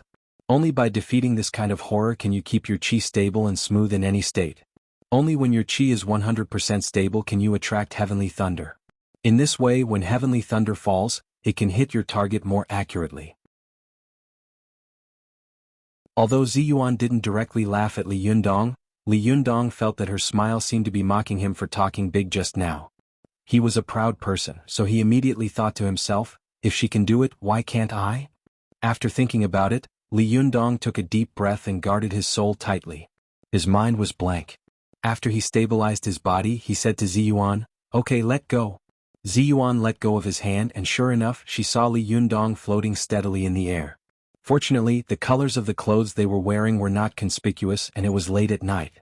Otherwise, if someone saw them, it would be the headline of the next day's news. Ziyuan nodded to Li Yundong and said, "Fly up with me and see how high you can fly." After Li Yundong guarded the spiritual platform tightly, the aura all over his body was vigorous and condensed, and it did not dissipate. This also made his state of mind calm and steady, no longer as impatient as before when he encountered something unexpected. He nodded and said, "Okay." After that, he controlled his body to fly up. Li Yundong controlled his Jinqi to fly up continuously. He felt as if there was an invisible hand wrapping around him and constantly pulling him up. Gradually, his flying speed became faster and faster and he flew higher and higher. After a while, the building where he had lived before was already dozens of meters above his feet. Ziyuan followed closely beside him and said loudly, "You have to remember, don't fly on a thunderstorm, let alone use a magical item to fly. Otherwise it will be easy to attract heavenly thunder. Now you can go back. If you fly any higher, you will attract heavenly thunder." Li Yundong didn't answer her. He seemed to be holding back his breath to prove something in his heart. He still controlled his body to fly quickly into the sky. Ziyuan was stunned. Seeing that Li Yundong was still flying up, she couldn't help but shout, "Stop flying. It's dangerous to fly any higher." Li Yundong didn't seem to have heard her.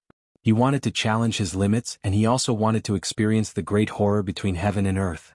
He rushed up into the sky with all his might, as if he wanted to poke a hole in the sky. Although there was a bright moon that night, there were many dark clouds in the sky and they were low and thick. After Li Yundong passed through the clouds, he suddenly found that there was an open space in front of him. The moon, which was like a silver plate, was hanging high in the vast sky, enchanting and unusually bright. Li Yundong only felt that the sky was so vast that he was as small as a speck of dust in it, with nothing to rely on. The sky is so vast and people are so small. Li Yundong sighed in his heart.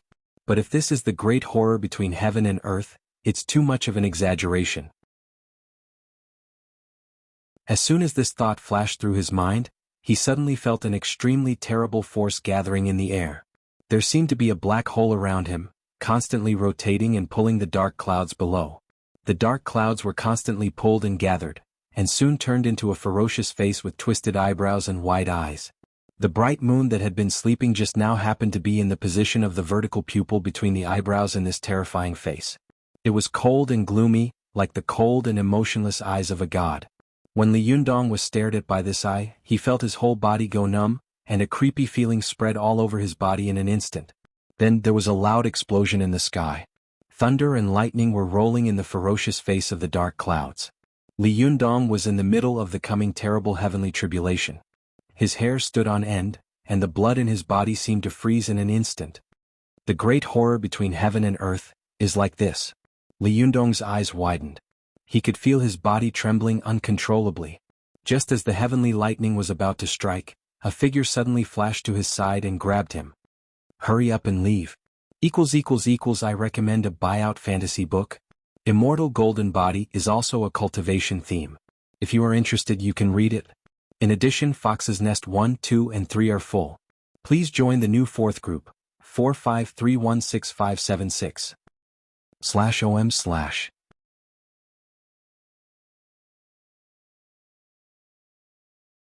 Chapter 222. Go to Watch Net. Ziyuan grabbed him and rushed toward the ground like a bolt of lightning. Watch Net. 7 km. It was so fast that Li Yundong could hear the sound of the wind whistling in his ears. The wind was so strong that it made his cheeks ache. Ziyuan quickly pulled Li Yundong back to the balcony of his residence.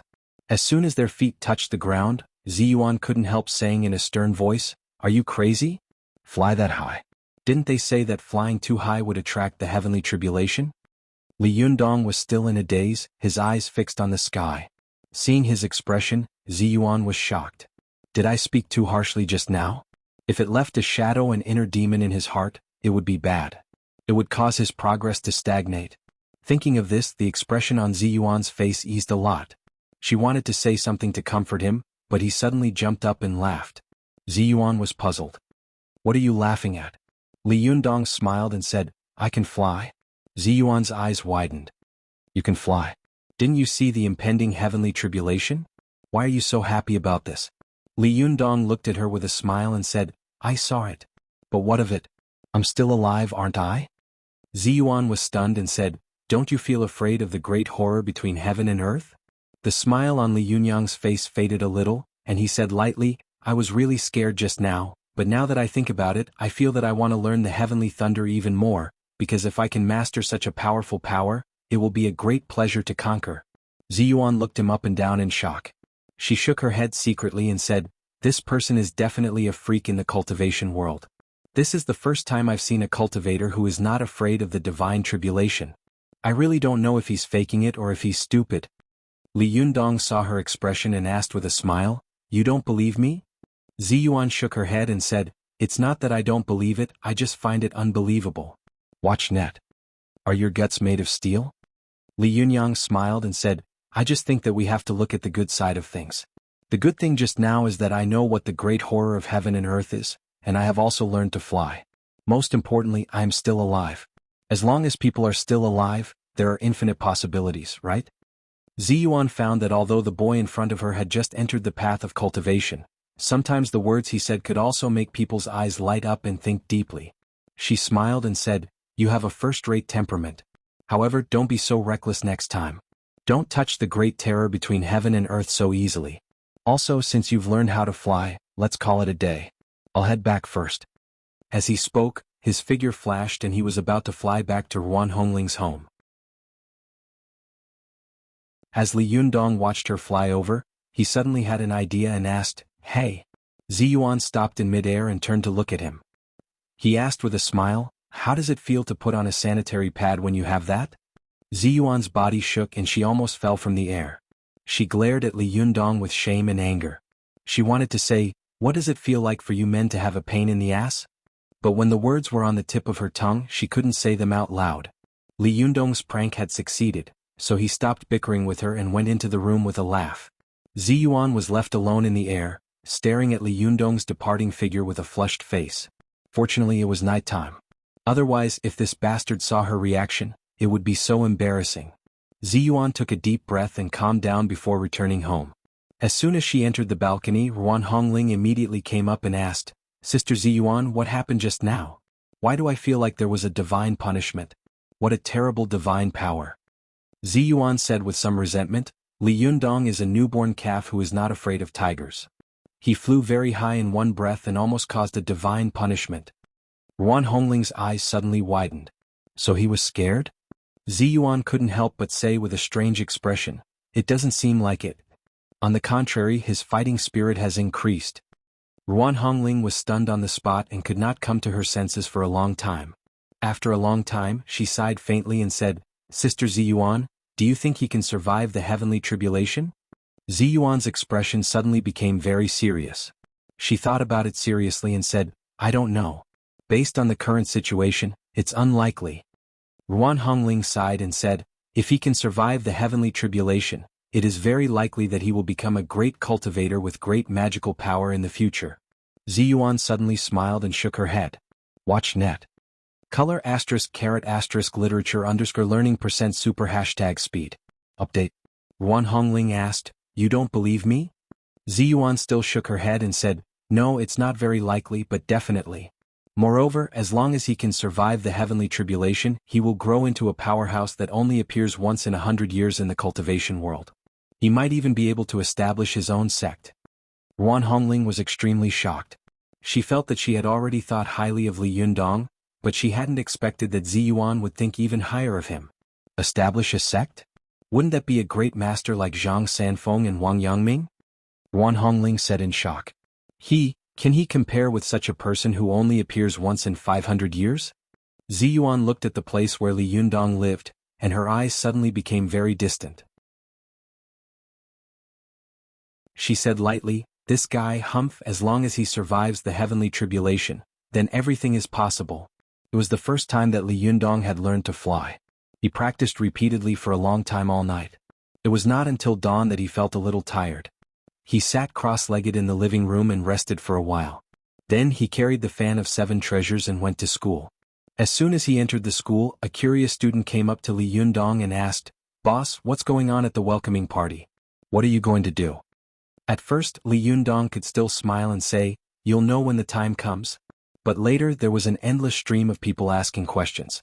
Li Yundong couldn't stand it anymore and had to flee. As soon as he fled into the teaching building, he saw Feng Na and a few people discussing something in the stairwell. As soon as Li Yundong saw her, he became angry. He said, "Feng Na?" Hearing the voice, Feng Na turned her head and laughed. "Yo, the big star is here." Li Yundong said angrily, "You made it impossible for me to stay in this school." Feng Na covered her mouth and laughed. "There's a price to pay for being a star. The welcoming party will start in 2 days. It'll be fine then. Hey, by the way, remember to come to the rehearsal this afternoon." Li Yundong rolled his eyes at her and said grumpily, "I'm not going." With that he walked away. Feng Na chased after him and said, "Hey, you have to come. You have lines. Don't fall apart during the performance." Li Yundong chuckled. "You were the one who asked me to act, but I can't guarantee the effect." As he said this, he finally found a little pleasure of revenge. He smiled at Feng Na and said, "I'm very vengeful." Feng Na watched Li Yundong walk away dumbfounded. She stomped her feet angrily. "That bastard." Her classmates were dumbfounded. They didn't have much contact with Li Yundong, and the only news they knew was hearsay or what they saw on the forum. But today they found that this legendary figure, who seemed so high and mighty and unreachable, was actually such a scoundrel. Feng Na, one of her classmates said to Feng Na, "It seems that asking him to do the performance might not be a good thing." Before Li Yundong entered the classroom, he could hear the students in the classroom discussing what had happened in the small auditorium the day before. Some of the students who had gone to the voting were describing the scene vividly, while others who had not gone were beating their chests and stamping their feet in regret. Li Yundong walked to the door and hesitated. He didn't know whether he should go in or not. If he did, he was afraid that he would be surrounded by a crowd of people. That would not feel good. While he was hesitating, he suddenly saw Ding Nan walking toward the classroom with a small bag in her hand. Li Yundong's heart skipped a beat. He immediately went up to her. "Ding Nan, it's time to tell me where Zhou Qin is today, right?" Li Yundong asked. Ding Nan couldn't help but look at Li Yundong's eyes, trying to find a trace of hypocrisy in them. But after a long time she couldn't find anything. She had to give up. But she was also a little unwilling to give up.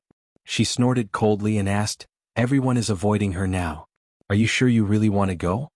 Li Yundong retorted, "If you flatter her when you gain power and throw her to the ground when you lose power, what's the difference between you and a despicable person?" Ding Nan couldn't help but feel angry. She thought that Li Yundong was calling her a despicable person. It's human nature to seek benefits and avoid harm. Do you understand? I saw that you were different from the others. That's why I tried to persuade you. How could you say that? Don't be so childish. Li Yundong said in a low voice, "If this is maturity, then I'd rather be childish for the rest of my life. Since she is my friend, then I should help her when she is in the most difficult situation. Otherwise, what kind of friend would I be?" Ding Nan felt very uncomfortable. On the one hand, she still stubbornly believed that Li Yundong was pretending to be more powerful than he was, but on the other hand she subconsciously hoped that she could be like Zhou Qin and receive such care and concern from Li Yundong. There are many people in this world who add flowers to embroidery, but there are few who offer help in times of need. Is he such a person? Ding Nan stared at Li Yundong blankly. She felt as if her heart was being twisted by a knife. No, he must be trying to save face. When he sees Zhou Qin he won't say that. Seeing that Ding Nan was silent, Li Yundong said in a low voice, "Ding Nan, even if your relationship with her is not good now, you should still go and see her for the sake of your good relationship in the past." Ding Nan jumped up as if her tail had been stepped on. "My relationship with her has never been good. She's just using me." Li Yundong immediately said, "Aren't you also using her?" Ding Nan felt as if someone had stabbed her in the heart. She lost her composure and shouted, "The first people's hospital of the city. If you want to go, go by yourself. I hate her, I hate her." Li Yundong had wanted to persuade Ding Nan, but when he heard that Zhou Qin was in the hospital, he couldn't stay any longer. He turned around and ran out of the school. Ding Nan stood where she was. She couldn't stop the tears from flowing down her cheeks. She murmured, "Why can't I let you look at me again? Now that you know her whereabouts, you're not even willing to talk to me?" /OM/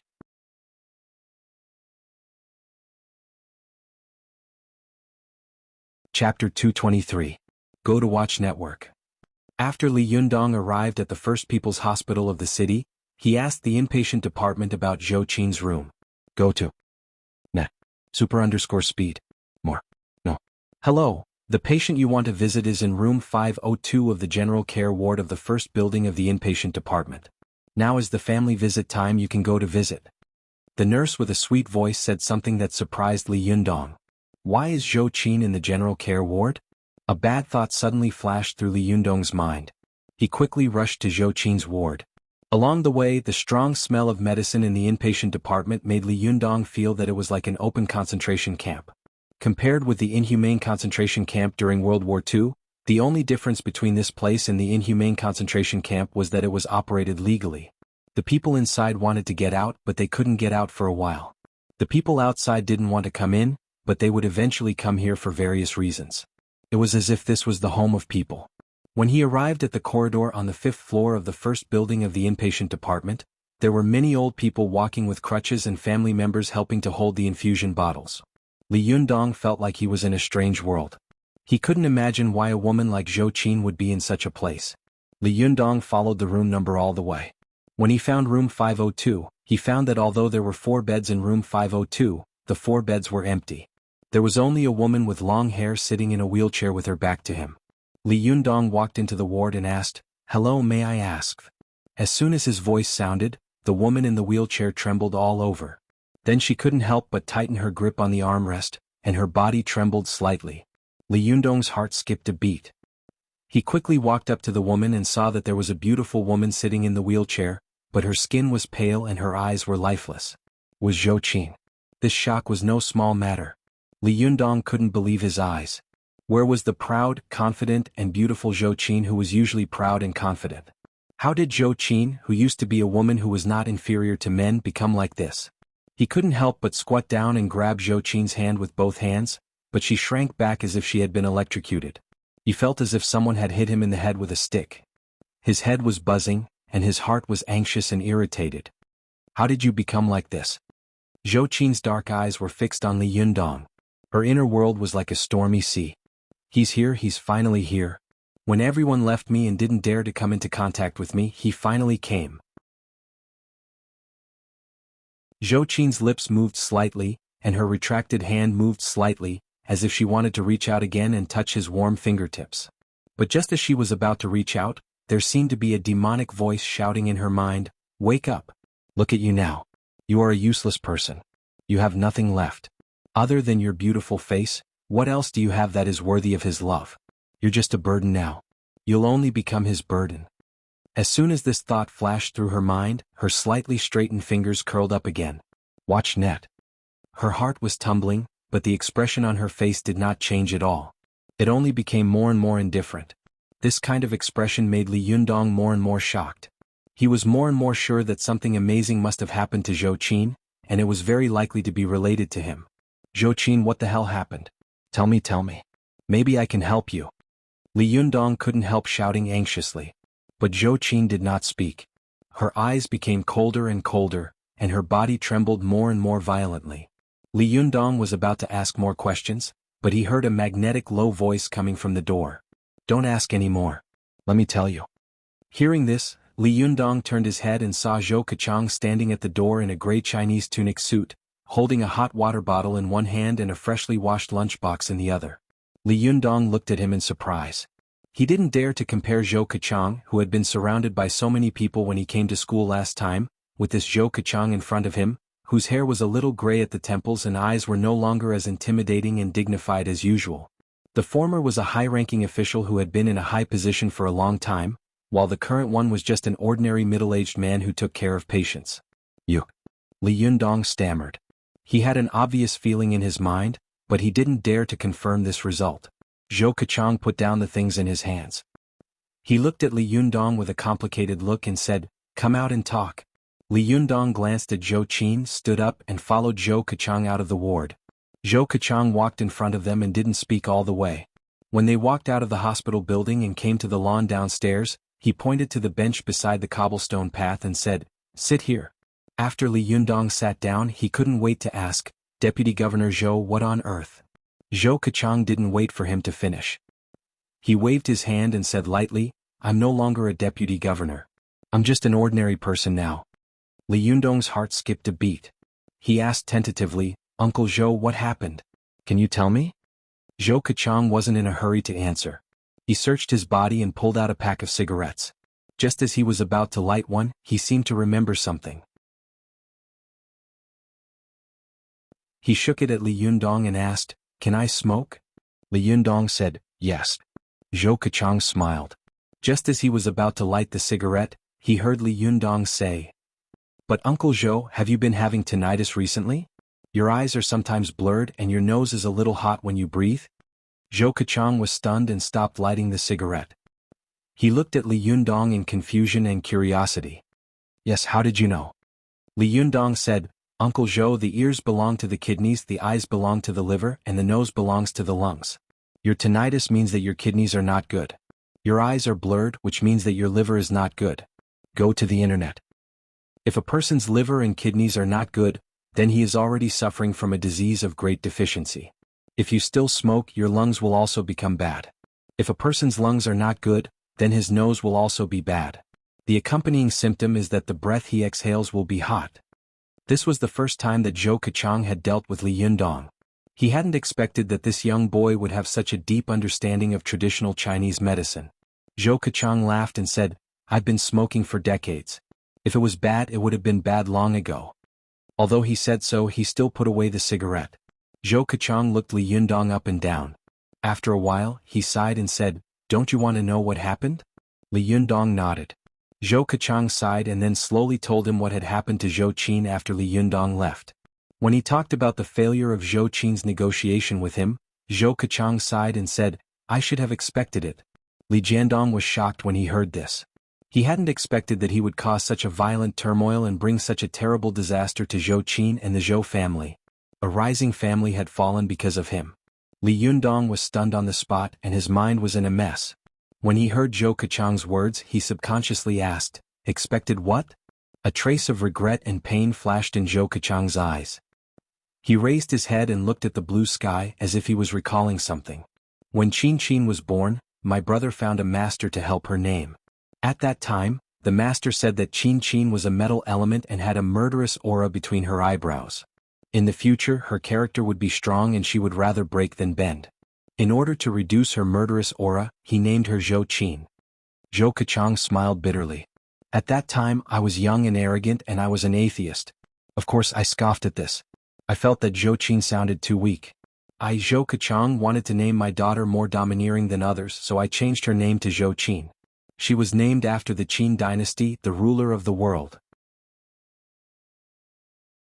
Li Yundong, who was listening attentively, also sighed and said, looking forward to a daughter becoming a phoenix and a son becoming a dragon is what parents desire. Zhou Qin does have the bearing of a big family. Zhou Keqiang sighed, what a pity, it was my desire that turned around and harmed her. For so many years, I have constantly imposed my wishes and will on her. I hope that she will follow my path and take over my job, but I have never asked her for her opinion. At first she was very obedient, but until Zhou Keqiang turned his face and looked at Li Yundong.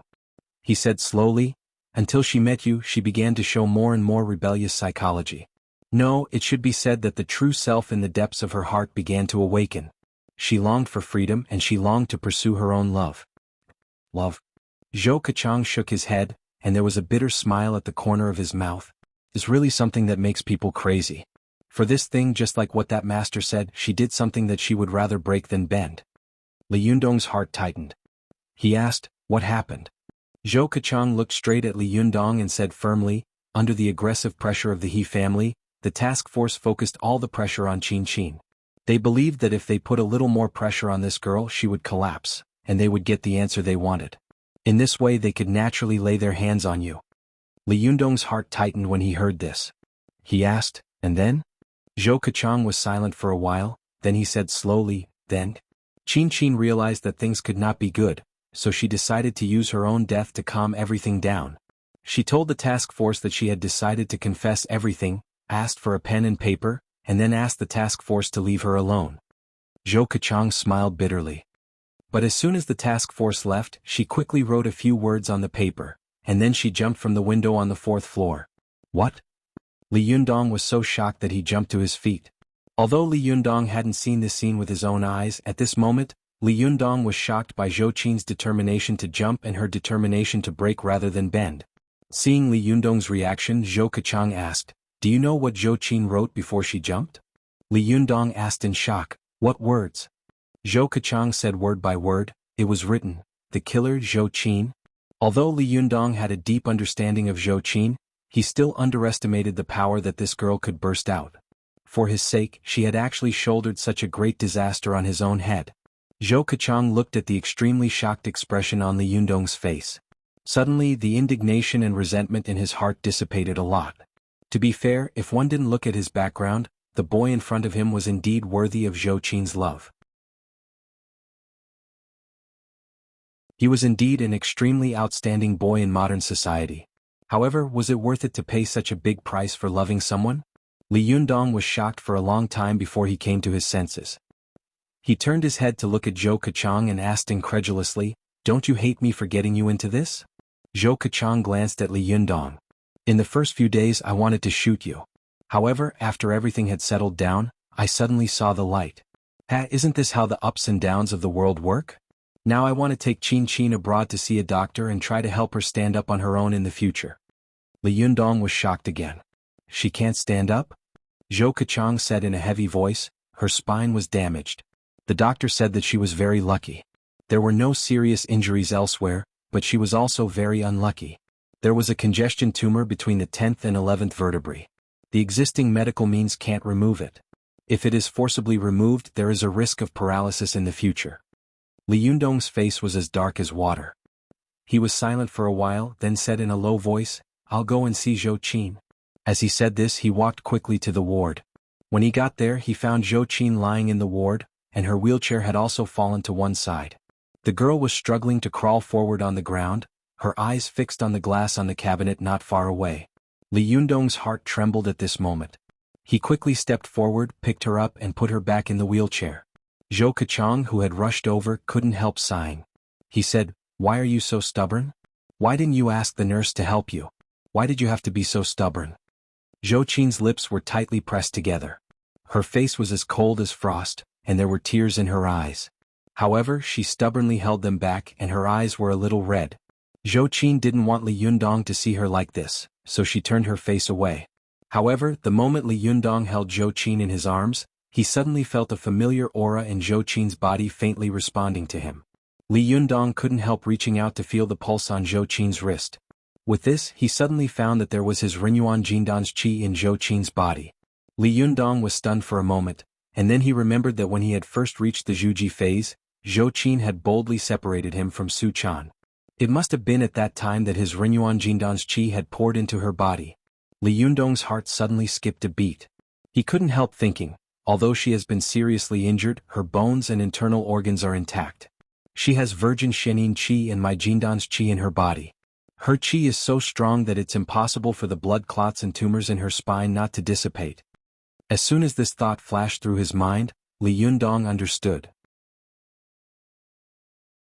I know it must be because Zhou Qin doesn't know how to use her qi, so she doesn't know it. If I use my qi to dispel her hematoma, she will be able to stand up again. /om/.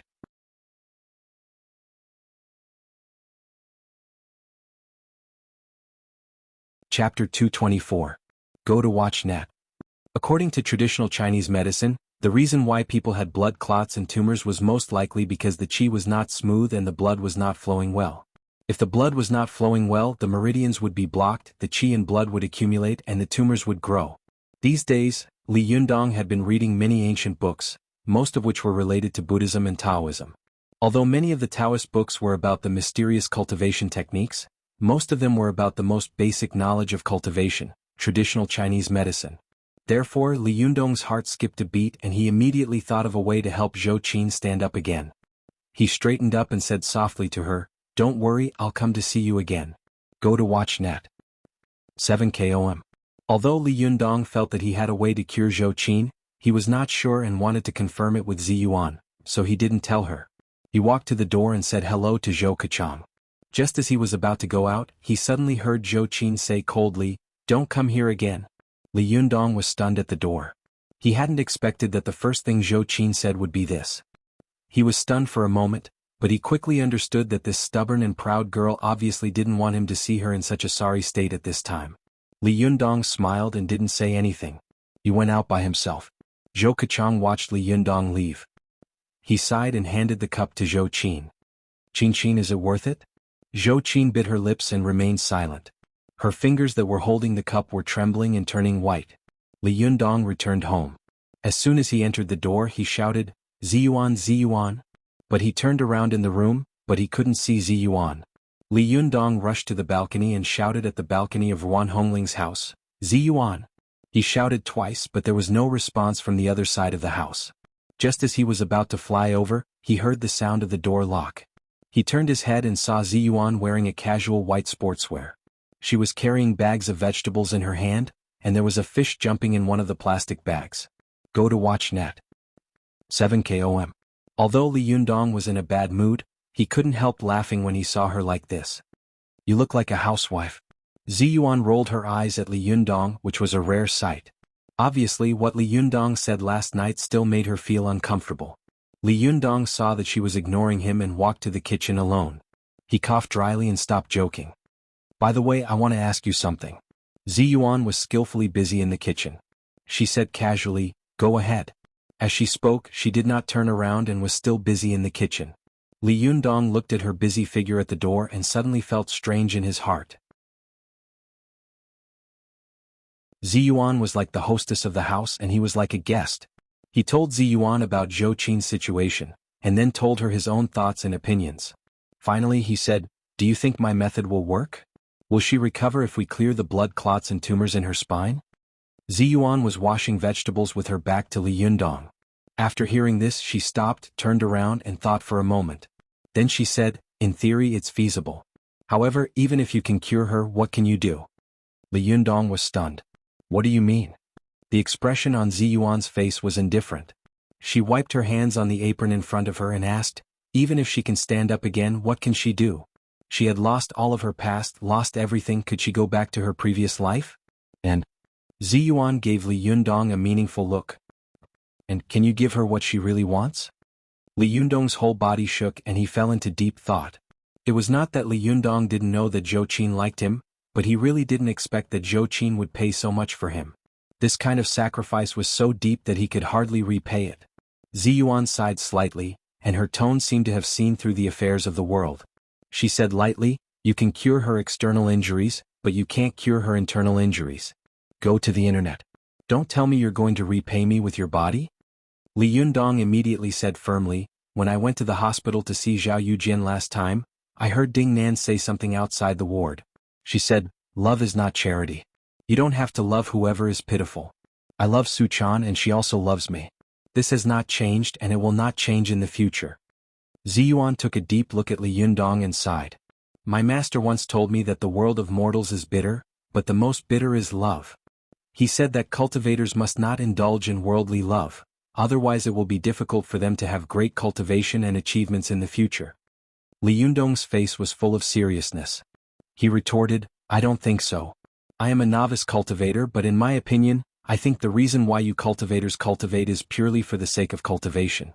You have never thought about why I should cultivate. Your master said that the world of mortals is bitter, but the most bitter is love. Do you believe him? Have you ever tasted love? You haven't even tasted love. How can you say that love is bitter?" Ziyuan was stunned. She subconsciously asked, "I saw that when you and Su Chan parted, the two of you were sad and gloomy. Tears fell like rain. Even as an outsider, I can feel the pain in your heart. If this isn't bitterness, then what is?" When Li Yundong heard her mention Su Chan, he couldn't help but show a hint of softness in his eyes. He said, "In life there is nothing perfect. You only see the separation of life and death, so you think that life is bitter. You only see the reunion and separation of love, so you think that the most bitter is love. But have you ever seen the sweetness and happiness between two people when they are together? Have you ever seen the joy and joy of their love being satisfied in an instant when they meet again?" The more Li Yundong spoke, the softer his voice became. His eyes were lost in thought, as if he had leaped to the near future, to the days after he brought Su Chan back. He said, "Why should I cultivate? Because I know that if I don't cultivate, I won't be able to protect myself, let alone my girl. Once something happens, we will have to face the scene of reunion and separation again. I don't want to see such a scene again, so I want to cultivate." Li Yundong said, "You can think that I have no future or that I don't want to make progress, but I am like this. I want to be a cultivator who only envies lovers, not immortals. All the motivation for my cultivation now is to make myself stronger as soon as possible, get through the heavenly tribulation and then be with my girl.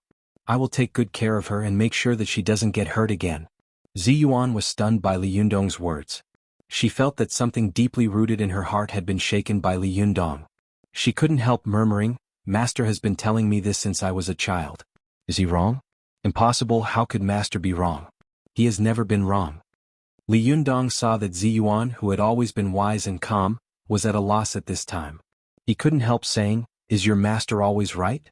If he is right in everything, why did he marry Ao Wushuang back then?" Ziyuan's body shook and her eyes widened, unable to speak. Li Yundong suddenly looked at Ziyuan sympathetically and said, "You said it yourself. If you don't experience the world, how can you know what it feels like? Looking at you like this, let me ask you boldly, have you ever been in love? Do you know what it feels like to be in love between two people? Can you understand the feeling of being willing to give up everything for the other party?" Ziyuan was stunned by Li Yundong's question. She was stunned and her mind was in a mess. She subconsciously asked, "Didn't Zhou Qin give up everything for you? How will you repay her?" There was a deep and thoughtful look in Li Yundong's eyes. He sighed softly and said, "She ruined herself and her life for me. So, I have to give it all back to her. I caused her to be unable to stand up, so I must make her stand up again. I caused her to lose her life of luxury, so I must give her another life that can be compared to it." Ziyuan came to her senses. She realized something and asked tentatively, "Are you going to teach her cultivation?" Li Yundong nodded heavily. "Yes." Ziyuan took a deep breath and said slowly, "Since you've made your decision, I won't say anything more." As she spoke, she turned around and continued to wash vegetables, but her movements were slow and stiff. She seemed to be very inattentive, as if she was thinking about something. Li Yundong stood at the door for a while. He thought of a few professional medical questions and asked, How can the blood tumor in the spine dissipate? Ziyuan didn't look back, nor did she stop what she was doing. She said casually, ordinary people need to use gold or silver needles, and those with weaker skills need to use bone needles. The qi in your body is too strong, so you just need to massage the surrounding acupoints. Li Yundong smiled. Actually, I think so too, but I can't make up my mind, so I don't dare to act rashly. Ziyuan said lightly, then go and do it. Li Yundong replied in a deep voice, I'll go tomorrow. Li Yundong was about to turn around and leave when Ziyuan suddenly stopped. She turned around and said with a confused face, Li Yundong, what does love taste like? Why do so many people say it's bitter, but why do so many people taste it? Even my master is no exception? Li Yundong smiled slightly. Why don't you go and taste it yourself? Others tell you 1,000 times, but it's not as good as experiencing it once. After that he turned and walked out of the kitchen. Ziyuan stood there in a daze. Her eyes were blurred and she sighed softly in her heart. There seemed to be a myriad of emotions between her brows, but in the end, it turned into a faint confusion. /om/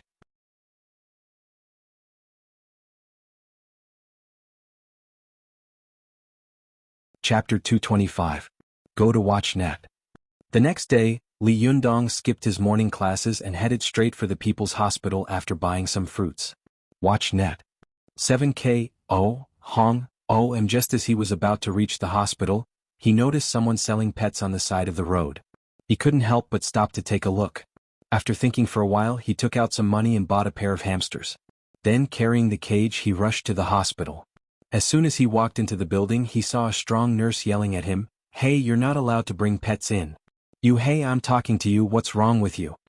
Li Yundong paused, then pointed at himself. Me? The nurse said rudely, Nonsense, who else could it be? What is this place? Can I bring pets in? Li Yundong feigned a troubled expression. Then where should I put it? The nurse turned her head, pointed to a place and said, Put it there. But when she turned her head again, Li Yundong was nowhere to be seen. After avoiding the nurse, Li Yundong no longer entered the ward casually. He carefully hid the cage behind him. When he arrived at Zhou Qin's ward, he saw that she was lying on the bed, drinking the porridge that had been cooked. Beside her, Zhou Keqiang was looking at her lovingly and sadly. As soon as Li Yundong entered the door, Zhou Qin's gaze followed him. In an instant, a burst of joy burst out in her eyes, but it was quickly hidden. Instead, it was replaced by a coldness that could freeze people's bones. Seeing him, Zhou Keqiang coughed dryly and said to Zhou Qin, I have something to do. You guys talk first. He entered the room and put away the cage in his hand and the fan of 7 treasures on his back. Then he greeted Zhou Qin with a smile. However, Zhou Qin did not appreciate it. She said coldly, Didn't I tell you not to come again? Li Yundong smiled. You're my friend. How could I not come? Friends? Zhou Qin sneered. She suddenly laughed at herself and said, Do I still have friends? Ah. Li Yundong looked at her with a gentle expression. He picked up the knife beside the table and an apple. Without asking if she wanted it, he began to peel it himself. As he peeled, he asked, How can there be no fruit? Am I not? Zhou Qin sneered and said, You have to think carefully before you speak. I'm like a plague now. Everyone avoids me. Li Yundong smiled and said, Everyone in the world can avoid you, but I can't. You're like this because of me. If I hide from you, then what's the difference between me and a beast like young Master He? Zhou Qin was stunned. The coldness in her eyes softened a little, but it soon became cold again. She said in a cold voice, That's none of your business. This is my own choice. It's none of your business. Are you here to laugh at me? Li Yundong knew that Zhou Qin was a proud princess who was usually high and mighty. At this time, she was suddenly knocked into the dust, so she must not be able to come to terms with it.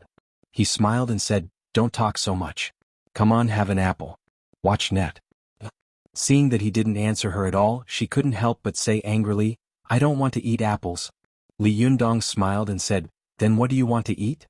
When Zhou Qin saw Li Yundong's faint smile, she didn't know why, but she felt as if there were sharp needles piercing her heart. She wanted to curse like a shrew, say the worst words, and use the most destructive and humiliating words to drive the boy in front of her away. But when the words were on the tip of her tongue, Zhou Qin couldn't say them no matter what. Deep in her heart, a voice echoed faintly, If I really drive him away and he never comes back, what should I do? Zhou Qin gritted her teeth, pointed to the fruit basket next to her and said, I want to eat bananas. Li Yundong quickly took a banana for her and peeled the skin off, but Zhou Qin took the banana and threw it on the ground without looking at it. I want to eat pears. Li Yundong was stunned, but he quickly reacted. This girl can't turn around and is throwing a tantrum. Li Yundong smiled and said, okay. Then he went to get a pear. Zhou Qin said, I don't eat it with the skin on. Li Yundong smiled and said, okay, I'll peel it for you. He finished peeling the pear and handed it to Zhou Qin. Zhou Qin grabbed it and threw it on the ground again. I want to eat bananas. Li Yundong looked at the peeled pear on the ground. His expression was indifferent and he didn't move. Seeing that he didn't move, Zhou Qin thought that he was angry, so she sneered and said, What, you can't stand it? If you can't stand it, then leave. I don't want to see you. At this time, Li Yundong turned his face and smiled at her. He didn't say anything but still took another banana, peeled it and handed it over. Go to the internet. 7 KOM. Seeing him like this, for some reason, Zhou Qin became even angrier. She grabbed it and threw it to the ground. Then she looked at Li Yundong angrily. I want to eat pineapples. Li Yundong smiled and turned to get the pineapple. After peeling it, he handed it to Zhou Qin. As expected, Zhou Qin took the pineapple and threw it outside. At the same time she shouted, I want to eat bananas. The pineapple was thrown outside with a bang, and the patients and nurses in the corridor were so scared that they shouted, Hey, what the hell is going on inside? Don't throw the fruit around. Zhou Qin roared, What are you shouting for? I want to throw my fruit. What's it to you? In this day and age, the fierce were afraid of the stupid, and the stupid were afraid of the desperate. As soon as Zhou Qin shouted, the outside suddenly fell silent. Li Yundong smiled and said, Well, what a scary roar. Zhou Qin sneered and said, Yes, I am a shrew who roars like a lion. Is this the first day you've met me? Li Yundong responded with a and nodded. Then he turned around again. He glanced at the fruit, then turned back and said with a grievance, The bananas are gone. At first, when Zhou Qin saw that Li Yundong had actually nodded, she suddenly became angry. But soon, when she saw his aggrieved expression and said that the bananas were gone, she couldn't help but want to laugh. But she quickly held it back and said with a cold face, Then I want to eat peaches. Li Yundong didn't know whether to laugh or cry. How can there be peaches in this season? Zhou Qin said with a straight face, I don't care. I want to eat peaches. Li Yundong sighed and took an apple from the fruit basket. Then he sat on the edge of the bed with his legs crossed, peeling it and humming a tune. Zhou Qin saw that he was holding an apple and was peeling it hard. She couldn't help but say angrily, I said I want to eat peaches. Li Yundong nodded, but he still didn't move. He continued to hum a tune and peel the apple. Zhou Qin was so angry that her eyebrows raised. Are you deaf? I want to eat peaches. Li Yundong slowly peeled the apple, then threw the skin into the trash can and took a bite. He looked at Zhou Qin with a strange expression and said, Did I say that I was peeling this for you? Zhou Qin was stunned. She subconsciously wanted to laugh, but as soon as the corners of her mouth curled up, she held it back. She glared at him and was about to lose her temper when she suddenly heard a shout from outside. Well, I was wondering which guy came here to make trouble. It turns out to be you. Li Yundong turned his head and saw the strong nurse downstairs standing at the door with her hands on her hips and sleeves rolled up. She was about to rush in aggressively. Li Yundong stood up and quickly waved his hands. Don't come in. The fat nurse sneered. As she spoke, she rushed into the room. Do you think I won't come in just because you told me not to? You. Before she could finish her words, she suddenly stepped on the banana that Zhou Qin had thrown on the ground. With a sizzling sound, she fell to the ground on her back like a mountain of gold and jade. The shoes under her feet flew up and hit her heavily in the face. At this time, Li Yundong said with a look of grievance and sympathy, I told you not to come in. Zhou Qin couldn't help laughing anymore. As soon as she laughed twice, she saw Li Yundong looking at her. Zhou Qin's face suddenly became serious, but not long after, she saw the fat nurse twisting her body to get up from the ground while cursing. Her funny appearance immediately made Zhou Qin burst into laughter again. Zhou Qin couldn't help laughing. She didn't want Li Yundong to see her laugh, so she pulled out the pillow behind her and covered her face with it. Her whole body trembled with laughter. The fat nurse got up from the ground, pointed at Li Yundong, and shouted furiously, You bastard, did you deliberately throw this banana on the ground? Li Yundong smiled apologetically and said, Don't jump, don't jump. Be careful not to fall again. The fat nurse had fallen a little hard just now. She looked at her feet with lingering fear. Her appearance suddenly made Zhou Qin, who had finally stopped laughing. She lifted the pillow and burst into laughter again. The fat nurse laughed so hard that she couldn't pull her face down, but she couldn't directly lose her temper at the patient. The door was full of people pointing at the inside, covering their mouths and snickering. She was so angry that for a moment she forgot to ask Li Yundong to bring in a pet. She thought to herself, damn it, those B***cheese want me to deal with this damn thing. They really don't have good intentions. I don't care anymore. Thinking of this, she stomped her feet and angrily said, just you wait and see. After saying that, she rolled away like a mountain of flesh. Seeing her go out, Li Yundong couldn't help laughing. He used the broom in the room to sweep the fruit that had been thrown on the ground and then dumped it into the trash can. After Zhou Qin stopped laughing, she kept covering her face with a pillow, leaving only a pair of eyes exposed. She watched Li Yundong busy in the room, and for a moment she couldn't help but look at him more and more softly. When Li Yundong was done, he looked at her. Zhou Qin immediately avoided his eyes in panic, but soon found that something was wrong and stared back at him fiercely. Li Yundong smiled and said, why are you staring at me?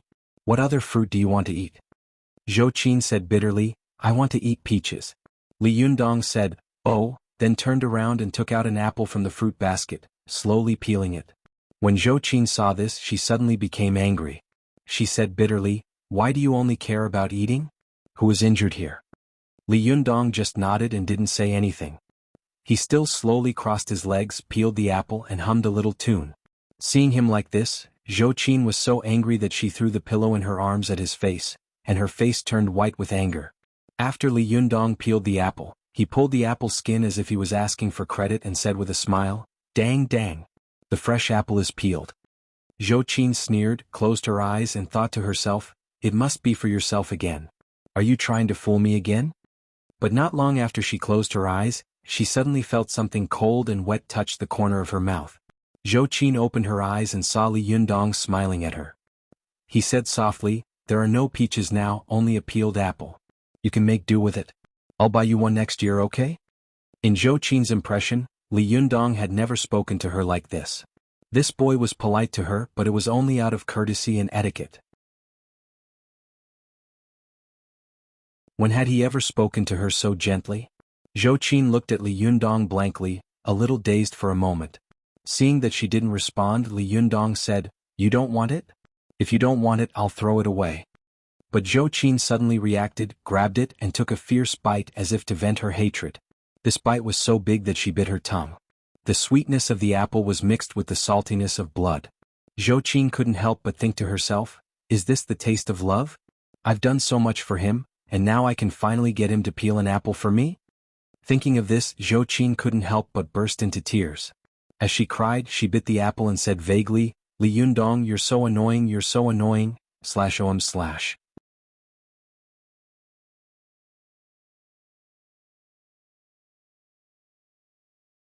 Chapter 226. Go to Watch Network. This was the first time that Li Yundong had seen Zhou Qin cry in front of him. In the past, he couldn't imagine what this high and mighty, strong and proud girl looked like when she was crying. But at this time, the girl's tears fell like pearls from a broken necklace. Li Yundong was already feeling guilty, and at this time he couldn't help but feel sad. He reached out and gently stroked Zhou Qin's soft long hair, saying softly, it will be fine. Everything will be fine. Cheer up. No matter how strong and mature a girl pretended to be, they would always have a weak and fragile side. Especially when they were facing the person they liked, this kind of weakness and fragility would be more easily revealed. The same was true for Zhou Qin. Hearing Li Yundong's surprisingly gentle comfort, Zhou Qin could no longer keep a straight face to him. She held the apple in both hands and nodded with tears falling like rain. Li Yundong smiled and reached out to wipe the tears on her face. As soon as his hand touched Zhou Qin's skin, she couldn't help but tremble. It was as if Li Yundong's hand had electricity. A short touch made her whole body numb and her heart agitated. Zhou Qin's body trembled and her face subconsciously shrank, but as soon as she shrank, she regretted it in her heart. However, she couldn't save face and was too embarrassed to move closer. Zhou Qin saw that Li Yundong's hand was frozen in place and did not continue to reach out. She suddenly felt bitter in her heart. Can't you go further? Li Yundong withdrew his frozen hand in the air and smiled embarrassedly. Don't cry.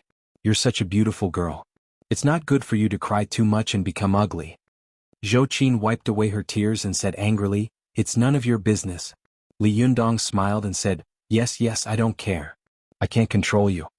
Zhou Qin snorted and wiped away her tears. Her face became cold again, but her voice was obviously warm. "What are you doing here? Didn't I tell you not to come?"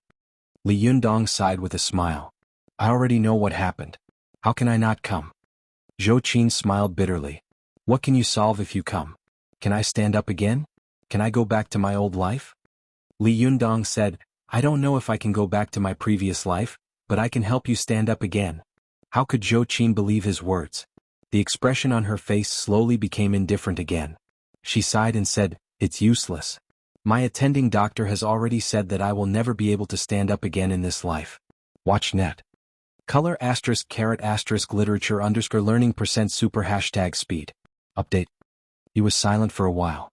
He just picked up the pet cage he had bought downstairs and placed it in front of Zhou Qin. He smiled and said, "Don't think too much. You used to be very optimistic. Why have you become pessimistic now? There is nothing impossible in this world. It all depends on whether you are willing to do it or not." Then he pointed at the little hamster that was running on wheels in the cage. He smiled and said, "Look, even it knows to exercise to protect itself. How can you give up?" Li Yundong's words warmed Zhou Qin's heart, but she still couldn't help retorting, "They have been running on wheels like this all their lives. Can they run a meter away? They will always be in the same place and they will never be able to escape from this cage." Li Yundong fixed his eyes on Zhou Qin and said softly, "No, Zhou Qin, they don't have the strength to break free from the shackles of this cage, but haven't you already jumped out of the previous cage?" Thinking of this, Zhou Qin couldn't help but feel an inexplicable pain in her heart. It took a lot of courage and a moment of impulse to take this step, but if she fell to her death it would be over. But now she woke up and found that she had nothing. How could she face the future? How could she face the future? Yes, she was indeed free, but the price of this freedom was too high. Zhou Qin suddenly thought of Neo in The Matrix. He used to live in a world controlled by robots. Although he was ignorant and had no freedom at all, he lived a happy life. But when he suddenly broke free from this world, he suddenly found that the real world of freedom was so cold and cruel. Was it all worth it? Zhou Qin sat there blankly, motionless and silent. After a long time she said slowly, "So what if I jumped out?" Li Yundong knew that although Zhou Qin's mood was much better than before, she still couldn't get over it. He didn't force her. He just smiled and said, "It will be fine. With me here you will get better."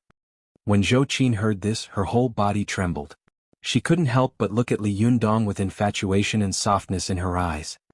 No matter what, he has treated me much better after all. What I have done is not in vain. Go to the internet. Although Zhou Qin didn't believe it in her heart, she still smiled slightly. Her smile was sweet and beautiful. Li Yundong wanted to make Zhou Qin happy, so he kept talking and laughing with her. He picked up some jokes and interesting things to tell her, which made her giggle all the time. Zhou Keqiang, who was about to come in at the door, took a look and stopped, then turned to leave. He sighed in his heart, "Sure enough, girls are extroverted. It's useless to say 10,000 words. When her lover comes, she immediately smiles. When a girl grows up, she can't be kept at home. It's a pity it's too late." Zhou Keqiang sighed with emotion. He slowly walked downstairs and sat down on a stool by the roadside, his eyes fixed on her. After a long time, a person suddenly sat down next to Zhou Keqiang. Zhou Keqiang didn't turn his face but said in a deep voice, "Sorry, can you leave me alone for a while?" "What's wrong, old Zhou? Are you turning your back on me so soon?" A magnetic baritone sounded from the side. Zhou Keqiang turned his head and saw a middle-aged man with a square face smiling at him. Zhou Keqiang was shocked. "Old Li? Why are you here?" Old Li chuckled, took out a pack of cigarettes from his pocket and handed it over. "I came to see you, an old friend. Do you want one?" Zhou Keqiang reached out to take the cigarette, but his hand stopped in mid-air. He smiled and said, "Forget it, I won't smoke anymore. I quit smoking." Old Li looked at him strangely. "When did you quit?" Zhou Keqiang smiled. "Just now." After Old Li lit the cigarette, he took a puff and slowly exhaled a ring of smoke. He sighed slightly and said, "Old Zhou, I know you have resentment in your heart, but don't think too much about it. You have to look at the big picture, right?" Zhou Keqiang smiled bitterly. "I've already gotten over it. There's nothing wrong with retiring like this. In the past I was too obsessed with being an official. I didn't handle my relationship with the He family well, nor did I handle my relationship with my daughter well. This is my fate. I accept it. Old Li snorted and said, the He family has gone too far this time. The He family has no descendants, but young master he brought this upon himself. Do you want the Zhou family to have no descendants as well? Zhou Keqiang smiled and said, Old Li, it's all thanks to your help this time. Otherwise, the consequences would have been unimaginable. Old Li laughed and said, what are you talking about? The eyes of the masses are clear. No matter what, Zhou Qin has put herself in danger and you have also put yourself in danger. What else do they want? If the He family wants to be naughty again, I'll be the first to object. Zhou Keqiang smiled with emotion and said, this is what it means to see a friend in need. Old Li snorted and said, what trouble? You won't even give me a cigarette. Zhou Keqiang laughed and said, I won't smoke anymore. How about we play a game of chess? Old Li slapped his thigh and said, okay, that's what I like. As the saying goes, life is like chess and chess is like life. Old Zhou, let's have a good talk today and experience life in chess. You know, winning and losing in life are common sense. Although you have lost a lot in front of you, it doesn't mean that you can't make a comeback.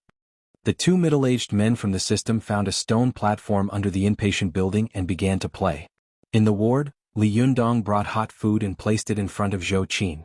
Zhou Qin looked at the dishes in front of her and suddenly said childishly, these dishes are not delicious.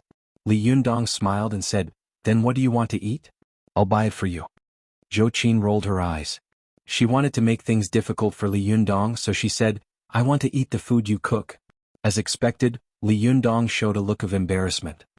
He hesitated for a moment and asked, are you hungry now? Zhou Qin pushed the lunchbox in front of her and said, no, I want to eat the food you cook. Li Yundong thought for a moment and nodded. Then wait for me for a while. As he said this, he carried the fan of 7 treasures on his back and walked out. Seeing that he was really leaving, Zhou Qin reached out and called out, but she didn't have time to stop him. She couldn't help but think, is he really going? I was just saying it casually. Will he be angry if I order him around like this? Zhou Qin's heart was filled with gains and losses. She felt that time was passing like a year. In just an hour, she felt as if she had waited for a century. It wasn't until Li Yundong's figure appeared in the room again that her heart returned to her chest. Sorry to keep you waiting, Li Yundong said with a smile.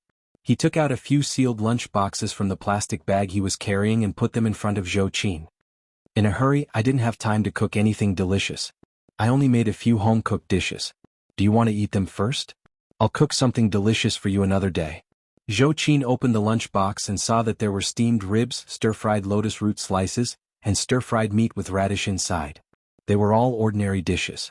According to Zhou Qin's life of luxury in the past, these were all things that were not pleasing to her eyes. However, Zhou Qin felt that the dishes in front of her were the best delicacies in the world, even though she hadn't tasted them yet. Zhou Qin couldn't wait to pick up the chopsticks and move her body reluctantly, wanting to have a taste. Seeing that it was inconvenient for her to move, Li Yundong leaned over and helped her sit up. Zhou Qin smiled at Li Yundong, picked up a piece of ribs and put it into her mouth. She slowly and carefully tasted it. As she ate, her eyes suddenly turned red again. Li Yundong said exaggeratedly, no way. Is my cooking so bad? Is it so bad that you want to cry? Zhou Qin burst into laughter and spat the food on the bedsheet. She glared at Li Yundong with red eyes and said, you're so annoying. You've dirted my sheets. Li Yundong said with an aggrieved expression, you sprayed it. Zhou Qin said angrily, it's all your fault. This sentence had a double meaning. Zhou Qin's words were unintentional, but Li Yundong was listening attentively. He sighed and said, yes, it's all my fault. Blame it on me. However, Zhou Qin didn't react. She felt like she had fallen in love for the first time. It was as if bickering with Li Yundong was the happiest thing in the world. At this time she was winning and she was even more delighted in her heart. She said angrily, if I don't blame you, who should I blame? Humph, it's all your fault. These words made Li Yundong's heart tremble.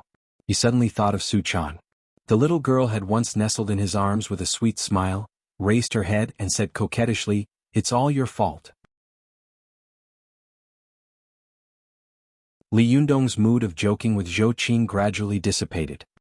He silently waited for Zhou Qin to finish eating, then asked, Zhou Qin, shall I give you a massage? /om/.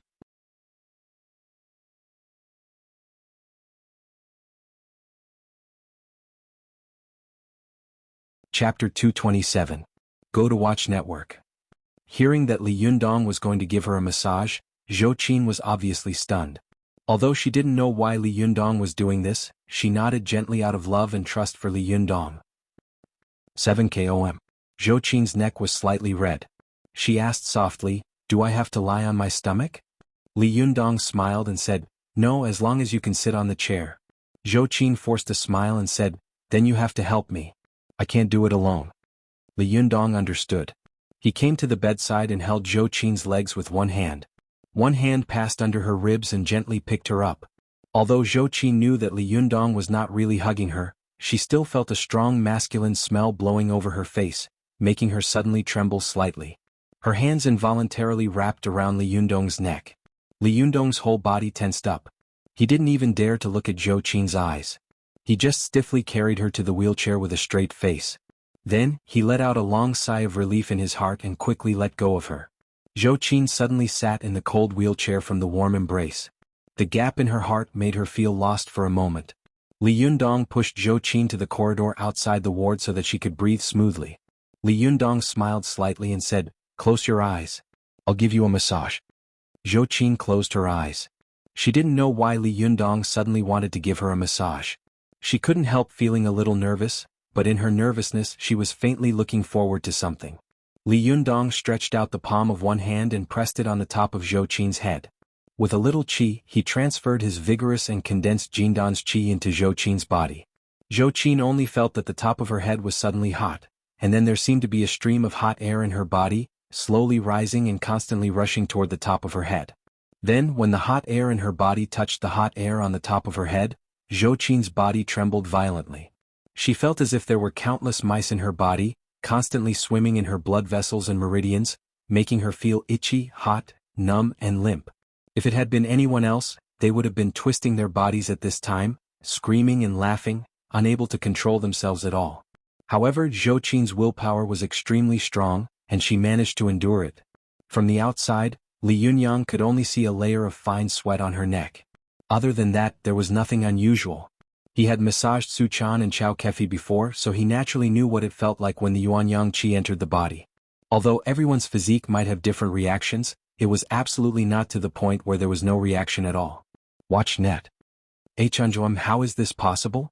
Li Yundong pondered for a while. He felt that maybe he hadn't injected enough Yuanyang Qi.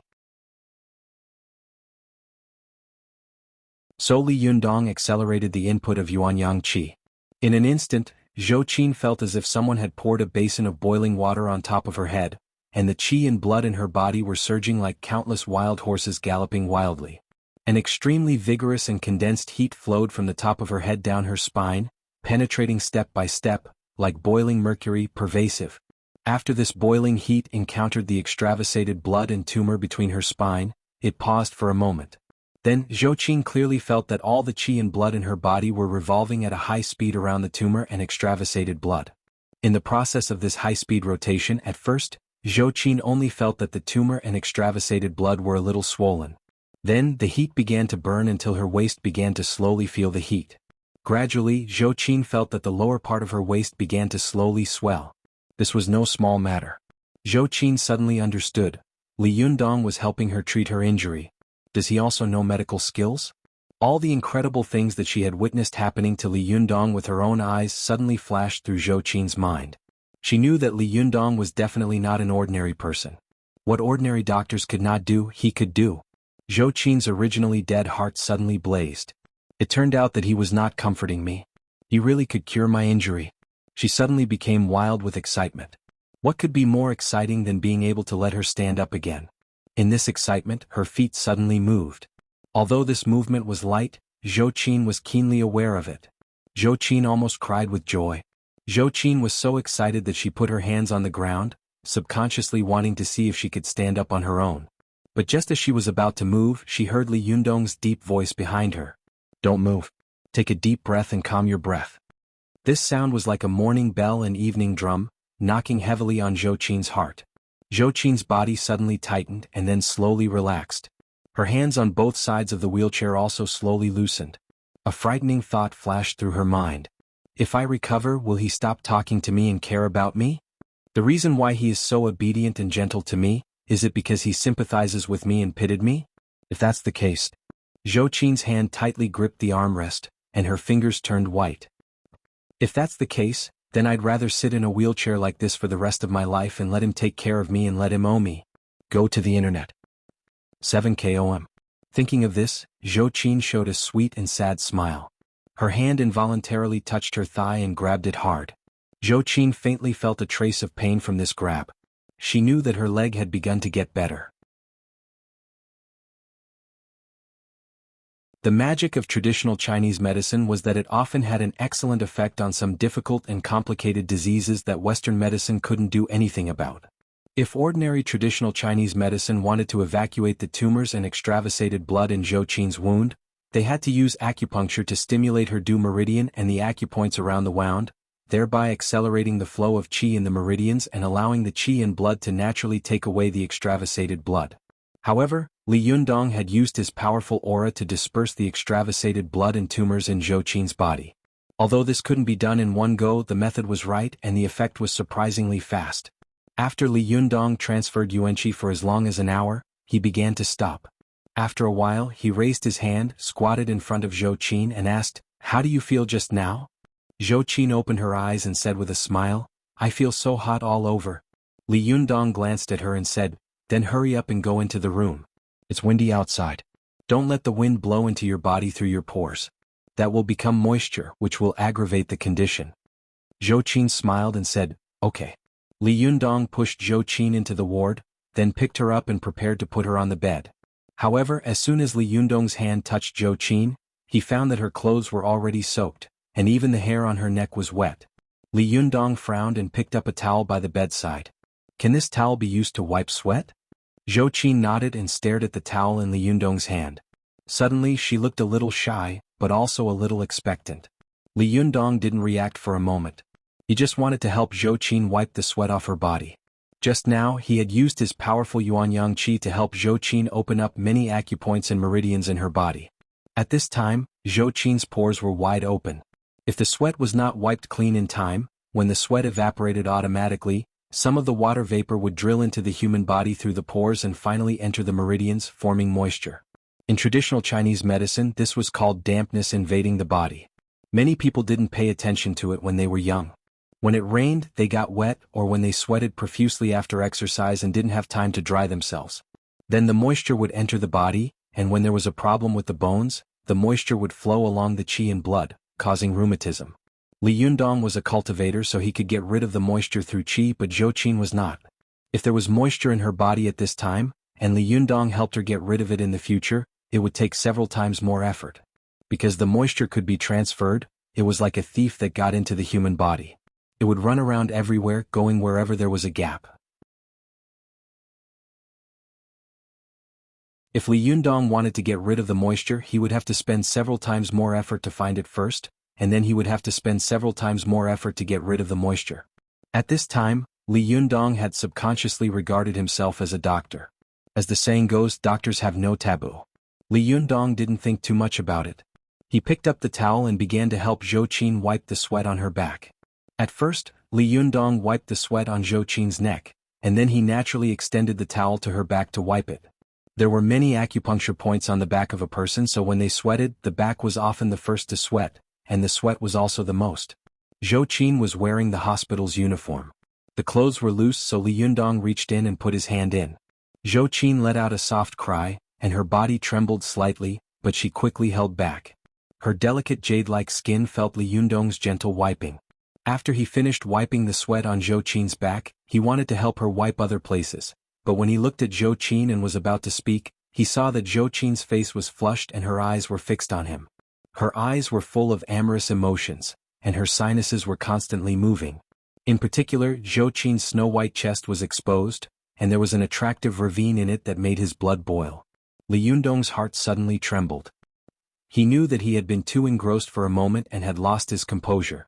Li Yundong coughed dryly, handed the towel to Zhou Qin, and said awkwardly, "You can wipe your chest yourself." Zhou Qin's face turned red. She took the towel in a daze, but after a while she suddenly came to her senses and buried her head in the pillow, not daring to look up at Li Yundong. Li Yundong saw that she was so shy that her neck was red, and her ears were so red that they seemed to be dripping blood. He felt more and more embarrassed and coughed dryly. You have to wipe the sweat away quickly or it's not good for your health. Zhou Qin was like an ostrich. She suddenly pulled up the quilt and covered herself with it, then said in a trembling voice, "Turn around." Li Yundong didn't know whether to laugh or cry. You're covering yourself so tightly. Do you think I have X-ray vision? With a swish, Zhou Qin threw a pillow from under the quilt at Li Yundong. She said in a trembling voice, "Turn around." Li Yundong caught the pillow and said with a wry smile, Okay, I'll turn around." Zhou Qin carefully poked her head out of the quilt and peeked at Li Yundong. Seeing that he had indeed turned around like a gentleman, she carefully put the towel into her clothes and gently wiped herself. With this wipe, Zhou Qin felt as if the towel was Li Yundong's hand, gently caressing her skin, causing her to tremble uncontrollably. Especially when she rubbed the soft peaks on her chest, her body trembled violently. Just as she was reminiscing, she suddenly heard Li Yundong cough and say, "Are you done? Don't take too long. It's not a joke for moisture to enter the body." Zhou Qin panicked. She quickly pulled out the towel and threw it at Li Yundong, saying angrily, "I'm done. Why are you rushing me?" Li Yundong caught it without looking back. As soon as he touched the towel, he felt a warm and moist feeling. His heart suddenly shook. This was the towel that Zhou Qin had used to wipe her chest just now. Although Li Yundong loved Su Chan deeply and his feelings for her had never wavered, he was still a human being after all. What's more, Zhou Qin had done so much for him. Even if he had a heart of stone, he would still be moved. At this moment, Li Yundong suddenly felt that the towel seemed to be fragrant and happy, and a faint virgin's desire rushed to his face. The moment Zhou Qin threw the towel, she also realized this. She was so shy that she shrank her head under the quilt, but after a while she secretly peeked out a pair of eyes. She looked at the towel in Li Yundong's hand and she was lost in thought. What is he thinking? Zhou Qin looked at Li Yundong in a daze. Her eyes couldn't help but become softer and softer, like the soft water grass in a clear river, gently stirring the hard rocks by the river. At this moment the ward was extremely quiet. Only a faint fragrance floated between the two of them, stirring their souls and seducing their hearts. Ahem, stop guessing. This book has a happy ending. What kind of happy ending? It's very simple. Good people will be rewarded and bad people will be punished. In addition, the next chapter is the grand debut of the little girl. /om/.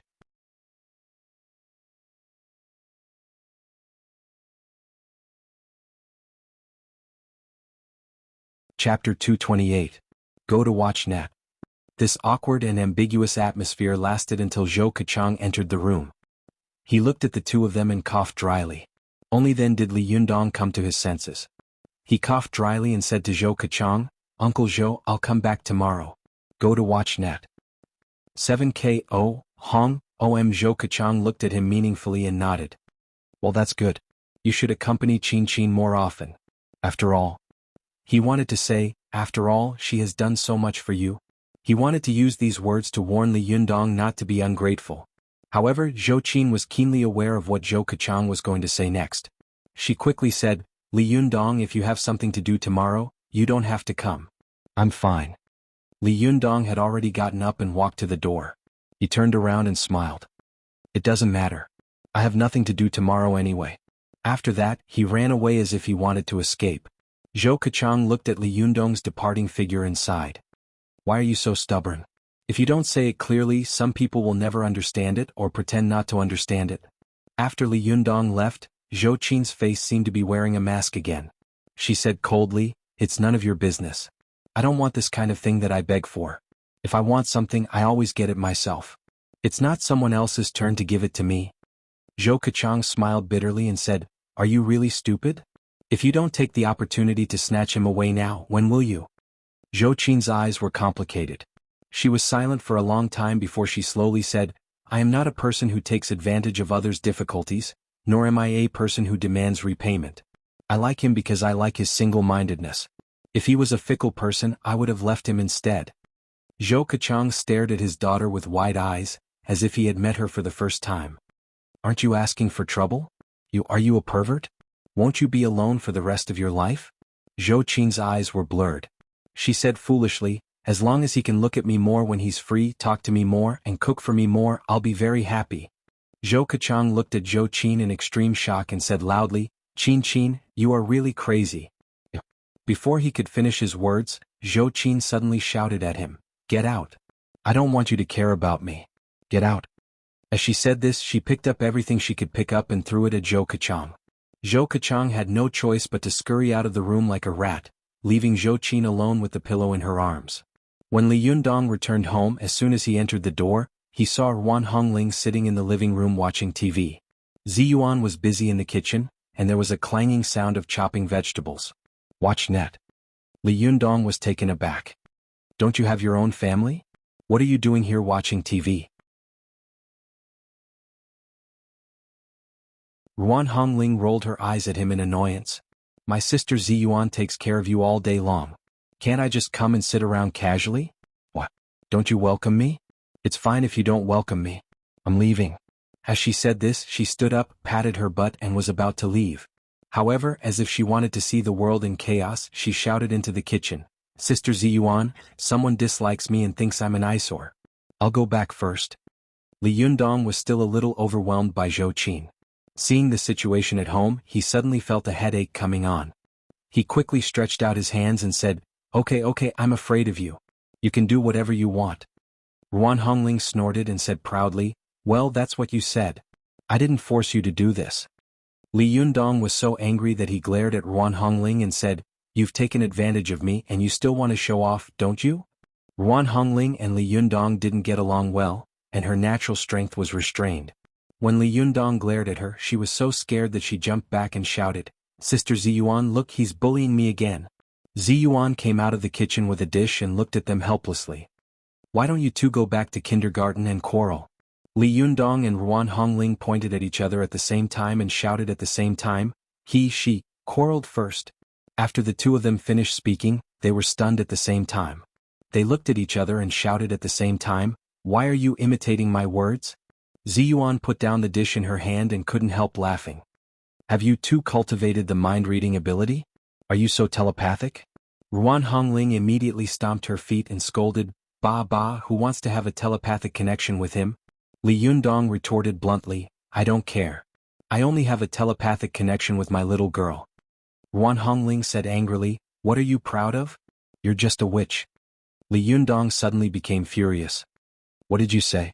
Say it again. Ruan Hongling was so scared that she quickly ran behind Ziyuan. She stomped her feet and said angrily, Sister Ziyuan, look, this person doesn't give you any face at all. He's bullying your shimmy to the point where she's above your head. You don't even support me. Ziyuan felt a headache coming on. She rubbed her temples and said, Can you two stop talking? Li Yundong still respected Ziyuan very much. He snorted, turned around and walked towards his bedroom. Go to the internet. Ziyuan shouted, Hey, it's almost time for dinner. Li Yundong said in a muffled voice, I have no appetite. After that he slammed the door.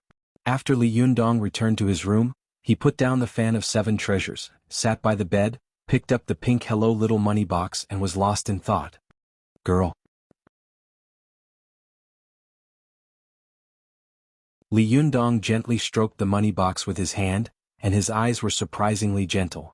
He murmured softly, Where are you? I miss you so much. In the Fox Zen school, Ao Wushuang looked helplessly at Su Chan, who was looking around, scratching her ears and cheeks. She couldn't calm down. Ao Wushuang sighed and said, What's wrong with you? Why have you been so restless all day? Su Chan shrank her head and glanced at Ao Wushuang timidly. Don't be angry if I tell you. Ao Wushuang had been cultivating with Su Chan these days, but she found that not only had Su Chan not made any progress, but she had also been so tired that she couldn't calm down. In the past, although Su Chan's cultivation talent was not the top, she was at least first class. With hard work and a little luck, she could eventually cultivate to the realm of the 6-tailed fox spirit. But now it seemed that since this girl had met Li Yundong, her cultivation had not improved at all. At this time her first-class cultivation seemed to be at the bottom, which was really annoying. Ao Wushuang felt that she couldn't help but get angry.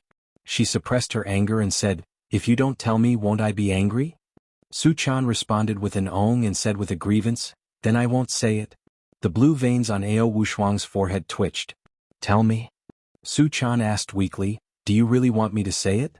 Ao Wushuang couldn't help it. She said angrily, if you don't say it, I'll kick you out. Su Chan was shocked. She got up and ran out the door.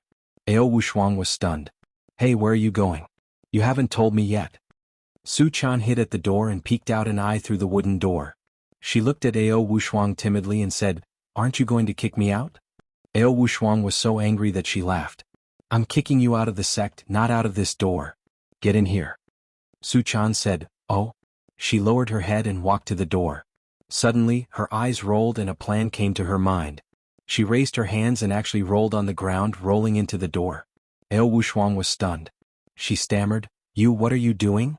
Fortunately, the ground was made of blue stone, and there was no dust on Su Chan's body.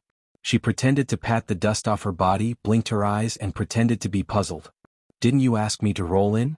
Ao Wushuang took a deep breath and said, Well, you evil disciple, I think you have made up your mind to fight with me. Su Chan giggled and quickly leaned in front of Ao Wushuang. She wrapped her arms around her and said coquettishly, Master, don't be angry. Ao Wushuang had no idea what to do with her precious disciple. She glared at Su Chan and said, What the hell are you doing? Tell me. If you don't tell me, I won't be polite to you. Su Chan was not afraid.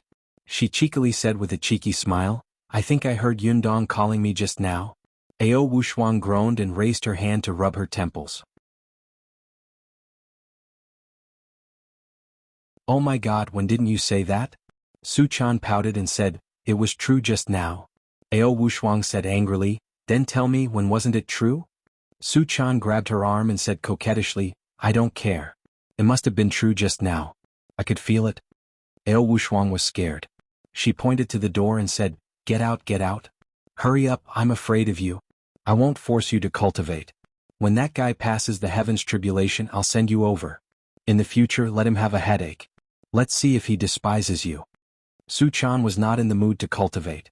She cheered and ran out. When she reached the door, she thought of something and turned around again. She giggled and said, Master, Yundong loves me very much. He won't despise me. Ao Wushuang laughed and said, Let's wait and see. Su Chan snorted and said, Let's wait and see. She quickly walked out of the residence and came to the backyard. The backyard was very elegantly decorated. There were rockery and stone pavilions, small bridges and flowing water, fresh flowers and green grass, making it look quiet and elegant. Su Chan sat down on the stone bench and looked around. Then she took out a paper crane from her pocket. She pointed at the paper crane and whispered, Hey, wake up. I'm looking for you. Su Chan wanted the paper crane to fly to Li Yundong again to inform him, but when she poked it with her finger, she saw that it had fallen to one side, like an ordinary paper crane, motionless. It didn't look like it had no spiritual energy at all. Su Chan was shocked. No way. Is he dead?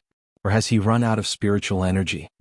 Su Chan used her hand to turn the paper crane upside down, but the paper crane didn't respond at all. She was suddenly very disappointed. No way. So useless. It died after a few trips? Su Chan was very disappointed when she thought that she couldn't send a message to Li Yundong. She stomped her feet bitterly, threw the paper crane forward and said angrily, You're so useless. I'm so angry. But just as she threw the paper crane out, the paper crane suddenly flapped its wings in midair and flew to the roof in an instant. F***ck pretending to be dead? Su Chan suddenly became furious. She stood under the eaves with her hands on her hips and scolded, You be***starred, how dare you fight with me? Are you tired of living? Hurry up and come down, or I'll tear you apart. The paper crane had finally escaped from the devil's clutches, so how could it be willing to go back? It immediately shook its head like a rattle. Su Chan rolled up her sleeves and said angrily, Well, if you have the guts, don't let me catch you. As she said this, she jumped and flew toward the paper crane. The paper crane was so scared that it trembled all over, turned around and flew away. Su Chan laughed angrily and said, Let's see where you can run to. As she said this, her body turned into a blue light and chased after it like lightning. Su Chan was fast, but the paper crane was not slow either. Every time Su Chan was about to catch it, the paper crane twisted its body and abruptly dodged. Su Chan was seething with anger. She chased after the paper crane. After flying through a dozen courtyards, she finally jumped and grabbed the crane under the eaves of a house. Su Chan was so angry that she could see smoke coming out of her nostrils. Su Chan laughed proudly. She was about to speak, but she heard a rustling sound coming from the room. Su-chan suddenly became curious, so she leaned over to take a look through the crack of the door. When she saw it, she was so shocked that her whole body quivered. That you're tuning in to the Han Lee's Wuxia Adventures YouTube channel. We're so grateful for your support, and don't forget to subscribe to join us on this incredible journey through captivating stories. Your generosity through donations truly makes a world of difference, as it's the primary source of revenue that allows me to expand and enhance this channel for you. Thank you from the bottom of my heart for being a part of this adventure.